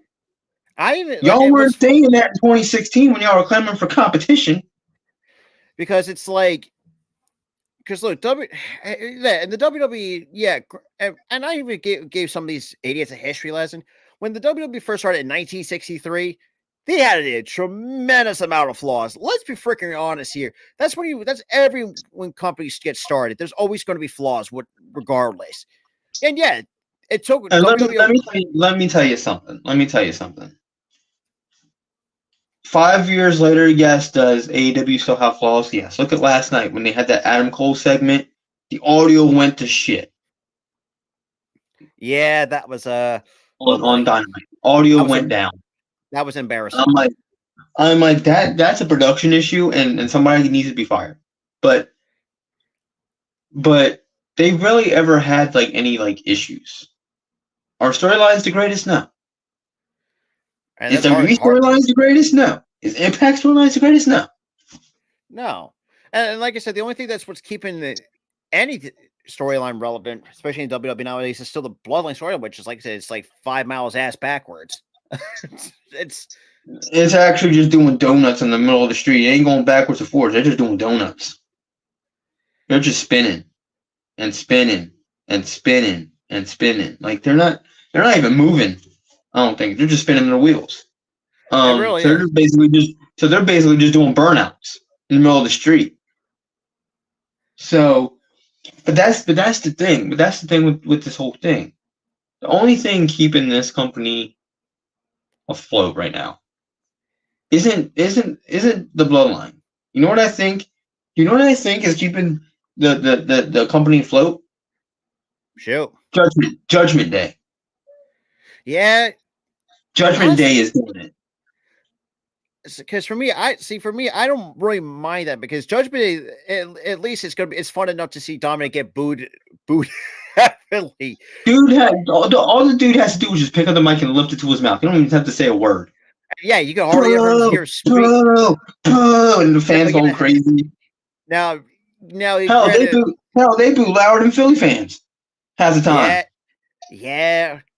But I will say this too, WWE has not really been out of the clear because they've been kind of caught piping in crowd noise, if you think about it. Yeah, but I feel like that's been like kind of like a non-issue a little bit. We've kind of gotten better with that. They haven't really piped in a lot anymore. Yeah. Unless the show was just like mind-numbingly stupid. Which then they decide to pipe in shit. Yeah, that's but yeah, like I said, you know, I think that if you're talking about like who like how this all, you have to blame the fans. The fans really make it all the worse. I'm sorry. Look. Here's why the fans. I think the fans make it worse, and I agree with you on this. They're still buying tickets. They're still buying merch. It really is, and. Because for me, it's just like, because for those who know me throughout this entire channel history, like we pretty much sat right in the middle. No matter, like, we'll watch WWE from time. Yeah, and am I part of the problem? Will I get merch? Yeah, I'll get merch. I'm part of the problem. I got a Liv Morgan shirt. I'm a guy who loves WWE shirt. I got WWE shirts. I got a Ricochet shirt. You know, exactly. I got WWE merch. Yes, I will say that I am part of the problem. Because money is going to WWE. But the fact of the matter is, though, is that me and Rob, and I agree with this, we are right in this line. We're right in the middle. Like I said, we watch. Like, we're on bias. We're on bias. We're not going, AW's better. WWE's better. There are things that companies. Yeah, and here's the thing: there are things that we think WWE does better than AEW, and there's things that AEW does better than WWE does. Exactly. We can nitpick. Like we'll make like a bullet points of pros and cons of each company. And here's what I say: I say the WWE's production is better than AEW's. Oh, by far. By far, they're still by far. And yes, AEW's production has gotten better, but WWE's production is next to none compared to AEW because they had more experience in that. Exactly, and that's expected from a 40+ year company and a 5-year company. Because I mean, if you look back in the day, you know, production really wasn't the greatest back in the day. And yes, I mean, look, and also too, where I think WWE does better is marketing. They do market pretty well, better than AEW does. In a way, to me, AEW markets only on their stations. Yeah, that's the problem. That's the problem that I have. WWE markets everywhere. They hell, I could watch a show on, like, I don't know, NBC, and I could watch a show on an NBC, which they are signed to an NBC deal with USA. And I'll watch like an NBC show or like Sunday Night Football, and they're promoting Raw. Or now going into 2024, it's going to be SmackDown, which, by the way, we'll talk more on that going into next year, because I think that's going to be an interesting topic of conversation, because quite honestly, you're probably asking, what's the last time SmackDown's been on USA? Boy, it's been a while. 2018 was the last time they've been on. 2018, early 2019. It was actually most of 2019 until October. Then October they moved to Fox. And and Fox, we're not putting up with this shit anyway. So here's the thing. WWE fumbled the bag hard on this. Yeah, that was because shows are usually just decent or bad. There's no great. There's no middle ground. Fox one's great. WWE ain't giving you that. No. Fox has been down WWE's throat for breathing down WWE's neck for years, since 2019. Breathing down their neck saying, y'all better make a great quality show, and WWE has not done that since 2019. And Fox, I think, from what I'm understanding, that lost over hundreds of millions of dollars of how bad the product is. Yeah, they lost millions of dollars in that Friday Friday slot. It's and that used to be their money slot with other shows. Exactly. And now you have SmackDown not even garnering shit for that. And it's bad enough that, look, Raw's no perfect by any stretch of means, but at least we can sit through our three. Because if you go back to the one Raw stream that me and Tyra did, we sat through an entire 3-hour show. But here's the difference. Between Raw and SmackDown. Raw on USA and SmackDown on Fox. Fox airs new shit every day. Oh, absolutely. Because they're a network TV station, so they air new things for free for people who don't have cable. USA, they just show reruns of Chicago PD or Chicago Med or Chicago Fire or Law and Order every day.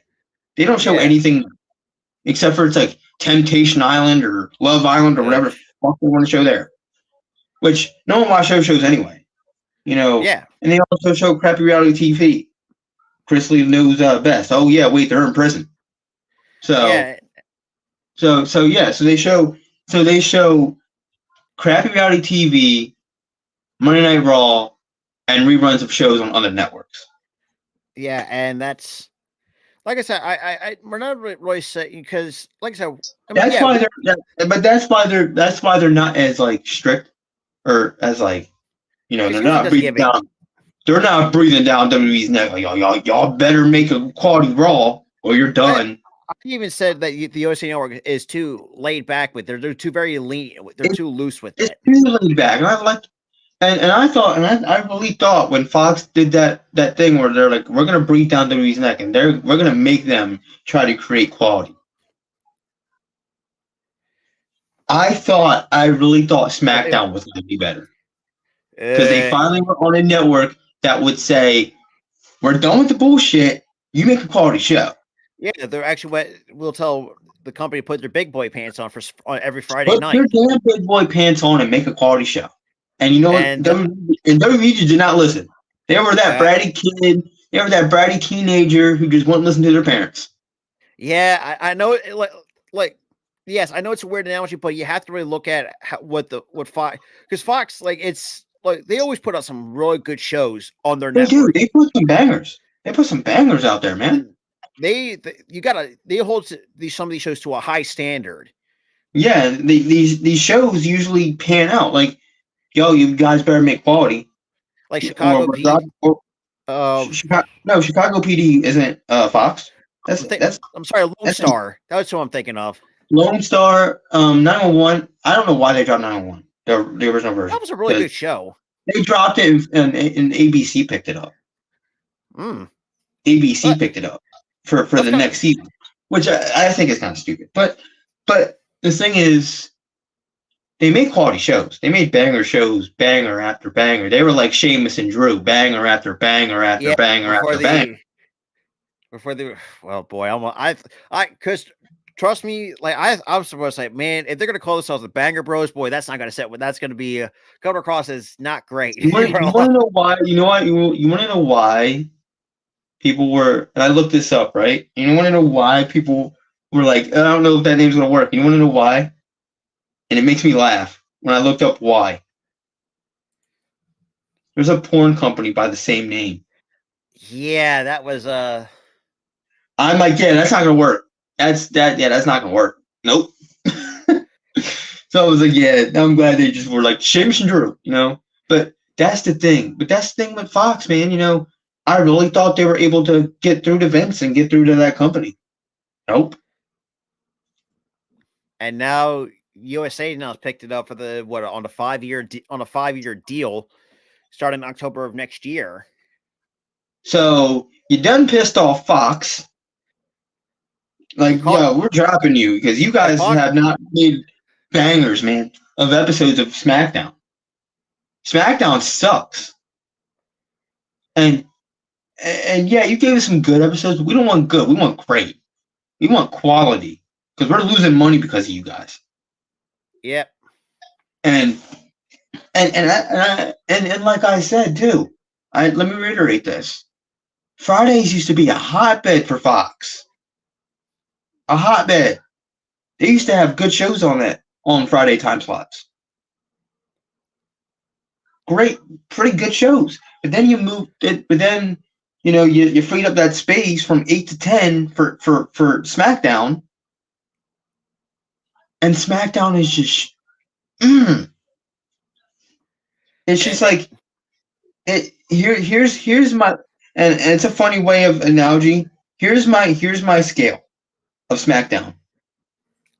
Constipation to diarrhea.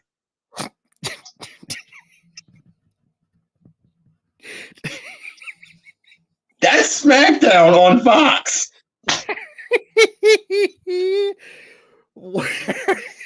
I had to go there, man.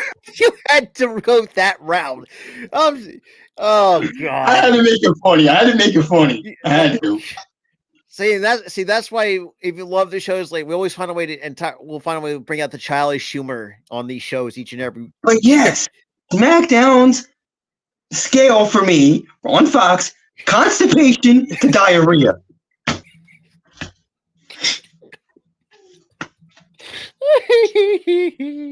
My stomach is hurting, or I'm in the bathroom for 5 hours. Oh, you know what? So John Nell's going to be. So, like I said, we don't know exactly for sure. I think, yeah, you know what? Raw. Honestly, we're going to talk about that right now. Yeah. Raw. They're trying to do a deal where they're trying to move that show out of Monday. Which I'm like, no, that's been Monday since its inception. Since '93, yeah. That's days. You can't move that off of Monday. You can't. NXT. I say put it right back on Peacock because it's put it back on Peacock because it's like yes, when you don't have your main roster on it on a couple of weeks, there were some weeks I've seen where they almost cracked. There's been some good episodes, but it's 600,000. But 600,000 viewers a night. And there were times I think the lowest they ever got was like 850. So they 850,000. No, the lowest that they got was 600,000. Yeah, well, nowadays it's lowest they ever reached was barely over 660, 670,000. And that was like what the week, like the week after Dom won the title. I think so, and that's when that's when they did what they could to really increase the ratings. Because let's be real, NXT, like I said, I think NXT has been a shell of what it once was. Because, like I say, if you go back to the Black and Gold era on Peacock, you can see why the NXT was thought highly of before they became made a joke after 2019. And well, yeah, and like I said, it hasn't really recovered since. And like I said, I still consider a figuratively speaking dead brand, even though it's they never really think. I think 2020 was decent for NXT. It was like right in 2021 when Vince got his crummy little hands on that shit, and he made it 2.0. Completely ruined the entire brand. He basically blew that brand up like it was the freaking Titanic. Yeah. And what stinks is because, like Tyler said, because NXT they will have like in terms of like any good episodes, they'll hold that like once every week, every couple of weeks. And there's no because the only thing that there's no consistency there, and that's also an issue that you would have for SmackDown for Fox. Because there's no consistency. You might have a good episode one week, the next week is gonna be the drizzling shits. Yes, I'm going there again. That's why I made that analogy earlier, Rob. Because you have one thing that's okay, whatever. Your stomach's hurting a little bit, whatever. Oh god, it's hard to get through it. But then, I'm sorry. But then you're like, but then the next episode's like drizzling shits, and you're in the bathroom, and you're like, please end. It's like nonstop, but please end. Like it's bad. It stinks, man. Because I mean, if Black and Gold, and it also stinks. I didn't mean. Well, the way I look at it, if Vince never really took control or really ruined NXT, if the way that he did it, I would still think this current edition or adaptation with NXT with the roster, I still think it still could have really worked out in the Black and Gold era. You can't convince me otherwise. Carmella Hayes is a star in the making. I mean, look, the women's division is actually pretty solid. Unfortunately, yeah, you'll have some of your best stars out with knee injuries. Sol Roca, which kind of hurts me because she is one of my favorites because of torn ACL, and same with Nikita. But we did see Nikita's actually from I've seen on social media, like people say, when she's close to return, she says she's getting soon, which tells me that everything's going really well in her rehab as well. I'm glad, yeah. She's been out for what, a year? Almost a year? Almost a year, because then again, that's kind of where that's your typical almost timetable of an ACL injury. But last and final thing, before we get to our last topic, before we get our segment called, Guess the Theme? I don't have one ready. So we're not doing this one this week because the last episode was the one for the week. Right. You stumped me twice with that Christy Hemme bullshit. You know what? No, you made me angry. But here's the thing: my phone's over there charging, so I can't grab one and give you a thing. So I'm not. I was gonna do it because you made me kind of mad because you stumped me twice in one week. Yeah, but next week I'm getting you. So we're not doing that today. So. But yeah. So last and final topic. But stick with John Cena. But John Cena has seen the parallels with his throughout his career, and same with LA Knights. Since LA Knights becoming W, I don't know. You got to be more. I mean. Then again, it took a while for John Cena to like he instantly got over that rap gimmick. After being repackaged, I do see similarities because he had a bad gimmick, then he's repackaged, and he got over. Fans loved him. Fans loved him by 03. He won the mid-card title, which I think, which was the U.S. title, and I think that's what the LA Knight storyline wants. So he's probably going to win the U.S. title. And then by 05, John Cena won the world title, which, if everything goes well, I think by like 5 years, I would say this is 2003. We're gonna go for 2 years because it's like it really does. It's like but here's the thing though. It does align very well because we're in 2023. Exactly. So 2025, LA Knight might be a world champion by 2025. Yeah, so because John Cena was a world champion in a couple years in a 2 year time frame. 2005. Yeah. He got over in 03. By 05, he was a world champion. And it's the same with LA Knight. Gets over in 2023. And because he won the world title against JBL at Mania. 21. Yeah. But yeah, I mean, it's like it's very similar. It's very eerily similar. Because look, 2003, 2023. It's 20 years apart. Exactly, but they're because so parallel in the trajectory. And what's also crazy about that is prior to The Rock and Stone Cold being out of the picture, because at the time WWE were scrambling to find the next face. You had. You tried Brock. That was Brock went pretty well. rocking Or pretty as well. long But as he then, did before he fizzled out, or before he left on sour terms. yeah, I wouldn't say fizzled out. I would say more so he I left. caught myself on that. I don't know Yeah, why. he left after '04, after Mania 20, which that was a stinker. Fucking, oh, I hate that match, Yeah, bro. That but match stunk, bro. and I'll say But thank God for John Cena became the face of the company because boy, and we talked about this I think one show, and I think Cena said himself like if he got his pink slip, like this company would. he was close. He was close. He said it in a documentary. Y'all saw the clip. Well, it's already surfaced on social media, on YouTube and all that stuff. Y'all know the clip we're talking about. He was talking about in the documentary that he was going to get his Christmas cuts in 2002. He was Yeah, going to get his Christmas cuts in November of '02. But then he was on a bus. He was freestyling with Rikishi and Ray and all those guys. And Stephanie saw him and goes, "What was that?" And he goes, "Freestyle." He goes, "Can you show me like what freestyling is?" And he was like, "I rapped about the tuna fish she was eating, yeah, this, I forgot about that. that thing." And I went back to her, and she was like, "You want to make that a character?" And he goes, "Huh." The next day on SmackDown, or the next time on SmackDown, he got that character got over. The Doctor of Thugonomics, probably. Let's be. I think So still the most underrated gimmick that I've seen. shout out. We're not going to shout out just John Cena with the gimmick change. Shout out Stephanie McMahon for thinking on her feet like that. Yeah, because boy, like and Tara said, this company could look in terms of the future back then. Could It could look different. a lot different without John Cena.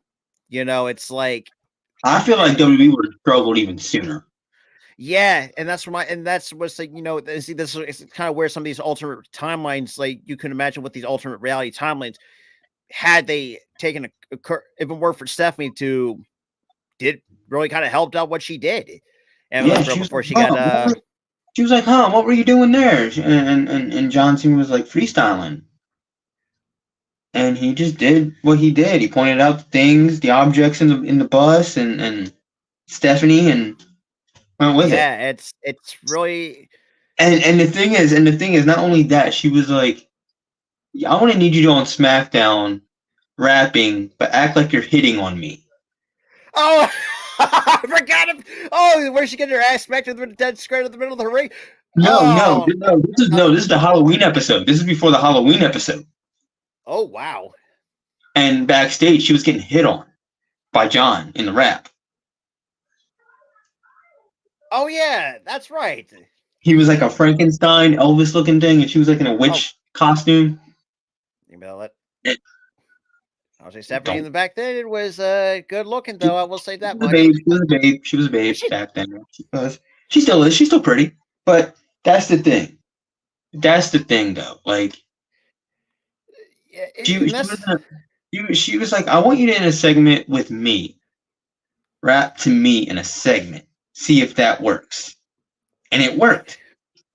It's kind of crazy that, yeah, I mean, look, I know Stephanie, when you really look at Stephanie on TV nowadays, like she may like in terms of her character comes off as like a total bitch, but when you really look, she's far from that. Yeah, far from that. You know, from what we've seen, total like she's sweetheart, bro, total sweetheart. And dude, what her and Triple H do for kids, man, damn near makes me want to fucking cry. Especially for Connor's Cure, what's it every November? It's every like October, November-ish. Yeah, somewhere in this time frame. Because I mean, look, they're parents themselves. They got 3 daughters.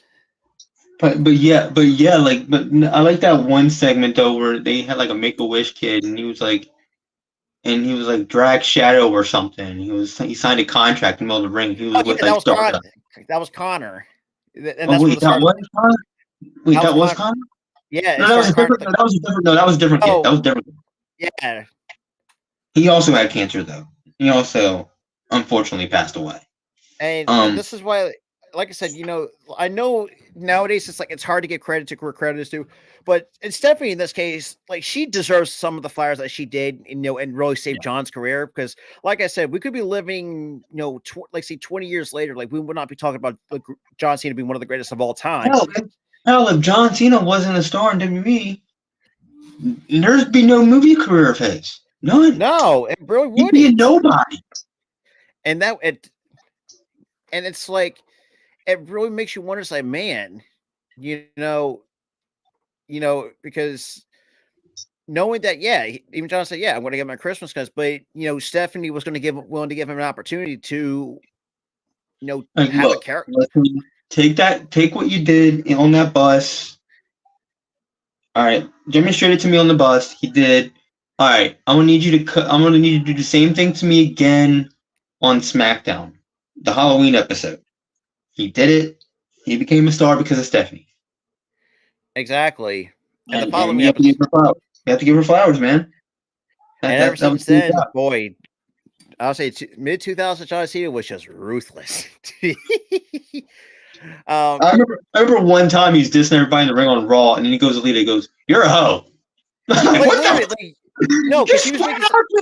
I'm like, Jesus. This was what, an 05? No, 06. 06. Boy, 06 John Cena was that was a whole nother level. Because he doesn't really like flat out call her that, but he's making terminology. Oh no, Rob, you got it all misconstrued, brother. He did. He flat out called her that. And the fact that, dude, he beat around the bush. Dude, he beat around the bush with everybody else, but then he went straight to the point with her. Like probably, I will say this too. Probably the greatest feud that I've seen in 25 years. It's definitely Edge and John Cena in 2006. Let's be freaking honest here. Because I would say it's up there in terms of obviously my top three. The other one was probably Stone Cold and Mr. McMahon. Because for me, I just find some hilarious segments out of that. Especially fun fact. On this day in 1998, for those who remember that segment, Stone Cold hits Vince McMahon with a bedpan. But that's what I was saying. Edge is brave as hell for one of those matches with Cena. Probably like backstage or the payment. Backstage, you tell Cena. Most likely because they always talk about matches beforehand, of course. I want you to do this to me and stuff like that. But he's like, I want you to grab me after I climb the ladder. There's 2 tables stacked. I remember that spot. I want you to hit the AA to where I go through both tables. Oh boy, talk about that was a crazy. And he's brave as hell for that. It's like, dude, you ain't paying me enough to go through that. You ain't paying me jack shit to do that. Nah. Because look, I'm not a huge fan of heights, but the fact you had to put me through a table off a ladder, no freaking thank you. Nah. 2 of them? No. No. And I will say, but then again, that Edge is not the first. That's not the first time Edge has had some of a high risk spot. I mean, remember back in the was it 04, 05? But he had almost like a turned out to be almost like a TL. I would say the early adaptations of what the TLC concept was. I think it was like a 3-way. It's like a triple threat tag match for the tag team titles. Edge and Christian, the Hardy. I think that was 02. That was 02. Yeah. Oh, wait, no, that was 02, Edge and Christian. No, that was like 98, 99. Something like that. But regardless, though, like Edge has been in some high-risk spots throughout his 25-year career. Oh, wait, you're talking about the one where he leaps off of the damn ladder and spears hanging Jeff Hardy? Yeah. What? That's one of the... That was like, what, 01?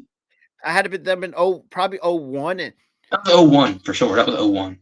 That was like WrestleMania... I think that was WrestleMania like 17. Probably one of the best WrestleManias of all time. You can't argue with me otherwise.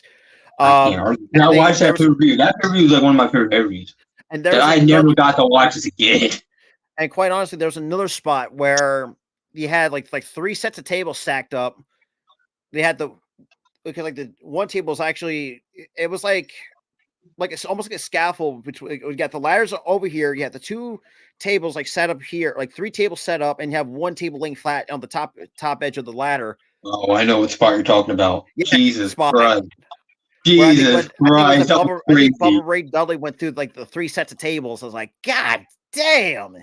All 3 of them collapsed. Like, and let's be real, it was one of the best matches I've seen as a kid because it's like, but nowadays you look back at it, it's like, yeesh, thank God, you ain't paying me enough to take that. But besides you ain't paying me enough to take that. Or Gunther's chop. I ain't taking that shit either. Yeah. But I will say this too, though. I think with John Cena, let's be real, I think John Cena, doing what he's doing, it really shows like, boy, one can get right, like who could really be the face of the company? There's an argument to be Gunther, Roman. I think right now it's already known that it's Roman. It's already Roman. Yeah, and quite honestly, the dude Seth is that secondary face of the company, and Gunther is just like part of that supporting cast. But I still think Gunther can be when it's all said and done. I think he's definitely should be the. I mean, look, no disrespect to Roman, but I think Gunther he should be one of the faces. He should be one. I think Roman should be up there because he has that star power, but Gunther's up there too. Gunther should be up there. I mean, the longest reigning Intercontinental Champion in all of WWE history. Dude, I'm sorry. I gotta say this. Sorry, Miz, but you are no longer my favorite IC champ. It's Gunther. It stinks, but. It stinks. I like you, Miz, but it's just like Gunther. But I will say this, Miz. I will say this. You don't have tiny balls. Don't listen to what the people are saying. But yeah, and that was the one thing too when Gunther made his debut in NXT UK. Because it makes me want to say, how are they going to use? Like, how are they going to book him properly? Because when you look at his time of the Independents, boy, that's some super. And ever since I think Gunther, the way he's being booked the way he was in the indie scene. Hard hitting.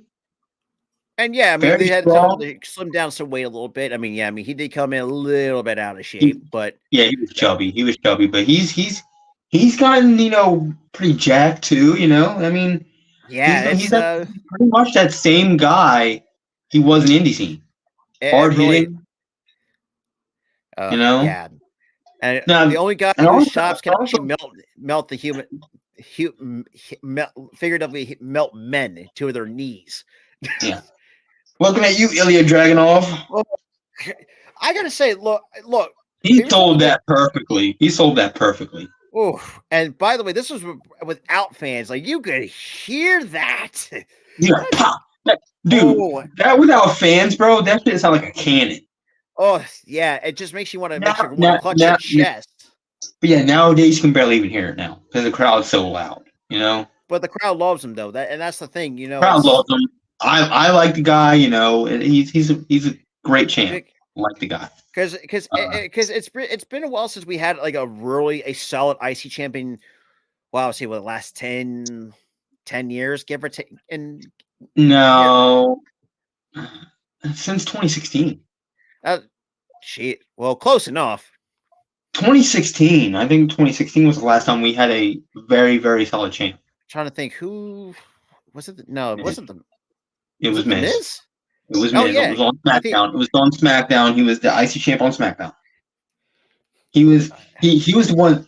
Honestly, I feel like in 2016 he was the guy that carried SmackDown on his damn back. Him and AJ were the ones that carried SmackDown on their damn back. Yeah, and that's one thing. Look, I know Miz, and we'll say this, and I will admit this. Look, Miz hasn't been what he once was, but the one thing we have to give him credit for is probably, I mean, he did what he could. I mean, yeah, I know people say, "Oh, Gunther has done much better with the IC belt." No, yes, that is true, but you have to at least give the Miz credit for doing his part to raise the value of the IC belt, because for me, the IC belt in 2016, it felt like a world title. It really did. Like people, like most guys wanted it. Yeah. And you had guys like Dolph wanting it. You got guys like Dean Ambrose wanting it. You had guys like I mean, Chris Jericho was actually kind of going through. Chris Jericho was wanting it for a little bit, you know? Like, that's the thing. Like, he was getting a lot of good matches and good feuds, and exactly. That's dude, that man can cut a goddamn promo. Yeah. From a guy who couldn't remember his lines in 2006 to a guy who can cut a damn promo? Yeah, 10 years later. Or had the weird fashion choices. Let's keep it real. Who wears a fedora? Who the hell wears a fedora and a bandana at the same time? Yeah, who does that? And jorts. But then again, though, I think then again, yeah, that's true. It's kind of it's kind of weird. But then that his character was just being a complete doofus, though. Even though that's kind of what he was on as part of reality. Then again, he came from reality television. But here's the thing: he wasn't really a doofus; he was just goofy. But they turned that shit up to like a 15. You know? Yeah, and then he had a tag team with John Morrison, which I still think is still underrated. You know, in a sense. Also, check. Do you know what his slogan was in 2006 compared to now? No. Hoo-wah! What was that? What was that slogan? I have no idea. But the one thing, but now he's got the "I'm the Miz and I'm awesome." That's a better tagline than "hoo-wah." Like, what the hell is that? And honestly, though, I think he has done, and ever since when he switched the trunks, you know, it's like I think he has just. And look, he has put. Look where he's at right now in his career. He still puts on some good, solid matches. Whether you can see that or not. And yeah, you could say, "Oh, they're screwing with Miz." I think he's an older vet now. He's been. I think it's time for him to put over talent. And that's what. That's the thing. That's how the business works. In the beginning, you job out first a little bit, you know, to pay your dues. They see how you sell, and then. And that's as enhancing talent. And then they sign you. You have a good run, and then at the end, you put over talent. Yeah, I mean, look, once you reach a certain tenure no matter where you're at, like, yeah, I mean, the Miz has been doing this for what's it, 17? Well, almost because he's been in the company since 06. No, he signed in 04, but technically he was up on the main roster in 06. Okay, so almost 20 years, basically. Almost 20 years in the middle. Which is freaking crazy when you it's really crazy when you believe that he's been on the main in this company for almost 2 decades. Where he every time I bring that up, I go, "Screw you, Miz, I'm old." And he doesn't really look that old, too. Like, that's the crazy part. No, like, he looks the same. That's the funny part. And let's kind of look, and obviously probably makes most men jealous how he landed. How did he pull Marie? That's what I'm wondering. How did he pull her? It was funny enough because I think Miz actually did talk about that. Because I think Miz, I think some of his humor really kind of. Then again, women somehow love humor, and boy, I'm a funny guy, and I can't blame Maurice for that. He's a funny dude. He's a funny dude. I will say this too. Maurice was, and I guess you could say it during her time in the ring, was okay. It was good for a little bit, and then she got rusty, and then she tried to get back in the ring again. Wasn't great. I'm like, I don't think it's your time anymore. You need to stay away. Be a manager. To your husband. Don't. And the fact that the couple, and then also bring up the fact that this woman did not know a lick of English to start off. Yeah, and now she can speak that shit fluently. Let's go. Well, and that's the other thing too. That's also the help from the Miz because Miz. Yeah. Good job to your husband for that. That's awesome. Yeah. Pun intended. That's awesome. And what's also, I'd say one thing that I always found about it was a little bit cringe with the Miz, not from a personality, but from a look standpoint back then. A frosted tip mohawk that still is like, yeah. The 90s, was that a thing? I say, first of all, the 90s called they want their hairstyle back. The 90s called. It's 2006. They don't belong in the 2006, bro. It was like wearing like these what was it like nowadays? Back in 06, we had it's like George, but like never than like full on jeans, but like they were like dragging shorts. Like it was basically like the Sean John shorts. That's what I'm thinking. That's what I'm thinking. He wore them shit. That's what I'm thinking of. Gosh, God. Sean, jeez, now I'm freaking old just remembering that. What the fuck? But besides the point, bring it up. That's what he wore. That's what he wore to the ring, bro. And that's the thing too. Like, this is why nowadays, like, I'll have to give my respect not just to John Cena, but also the Miz too. For the longest time, yeah, he may not been like the most. Even though back then he was not really the most well liked. Well, different with the Undertaker for eating chicken, but that's besides. That's yeah. That's the one of the guy you, in terms of the locker room, that's the guy you don't want to piss off. But Yeah, that's besides the point. you won't But piss off the Baker, Miz but actually, boy, I mean, look, like 2016. he said, I'm gonna work hard. I'm gonna go back. I'm gonna work my way back to that locker room, and I'm going to earn my respect to these people.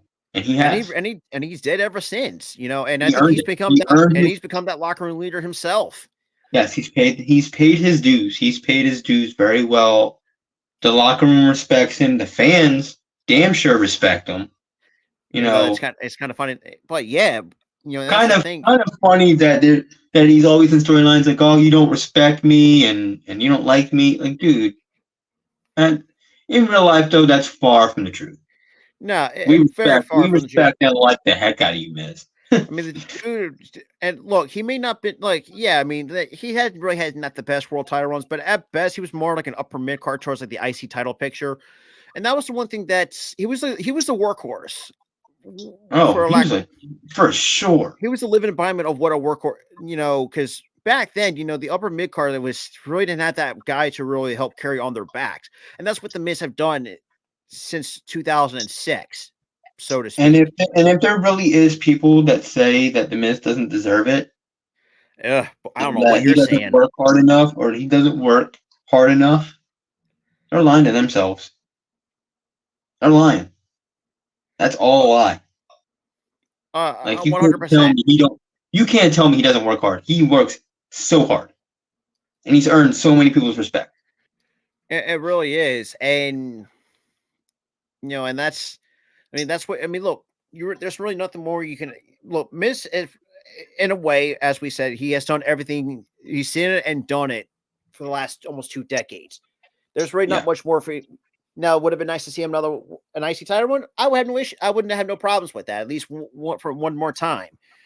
But I don't think Miz would really.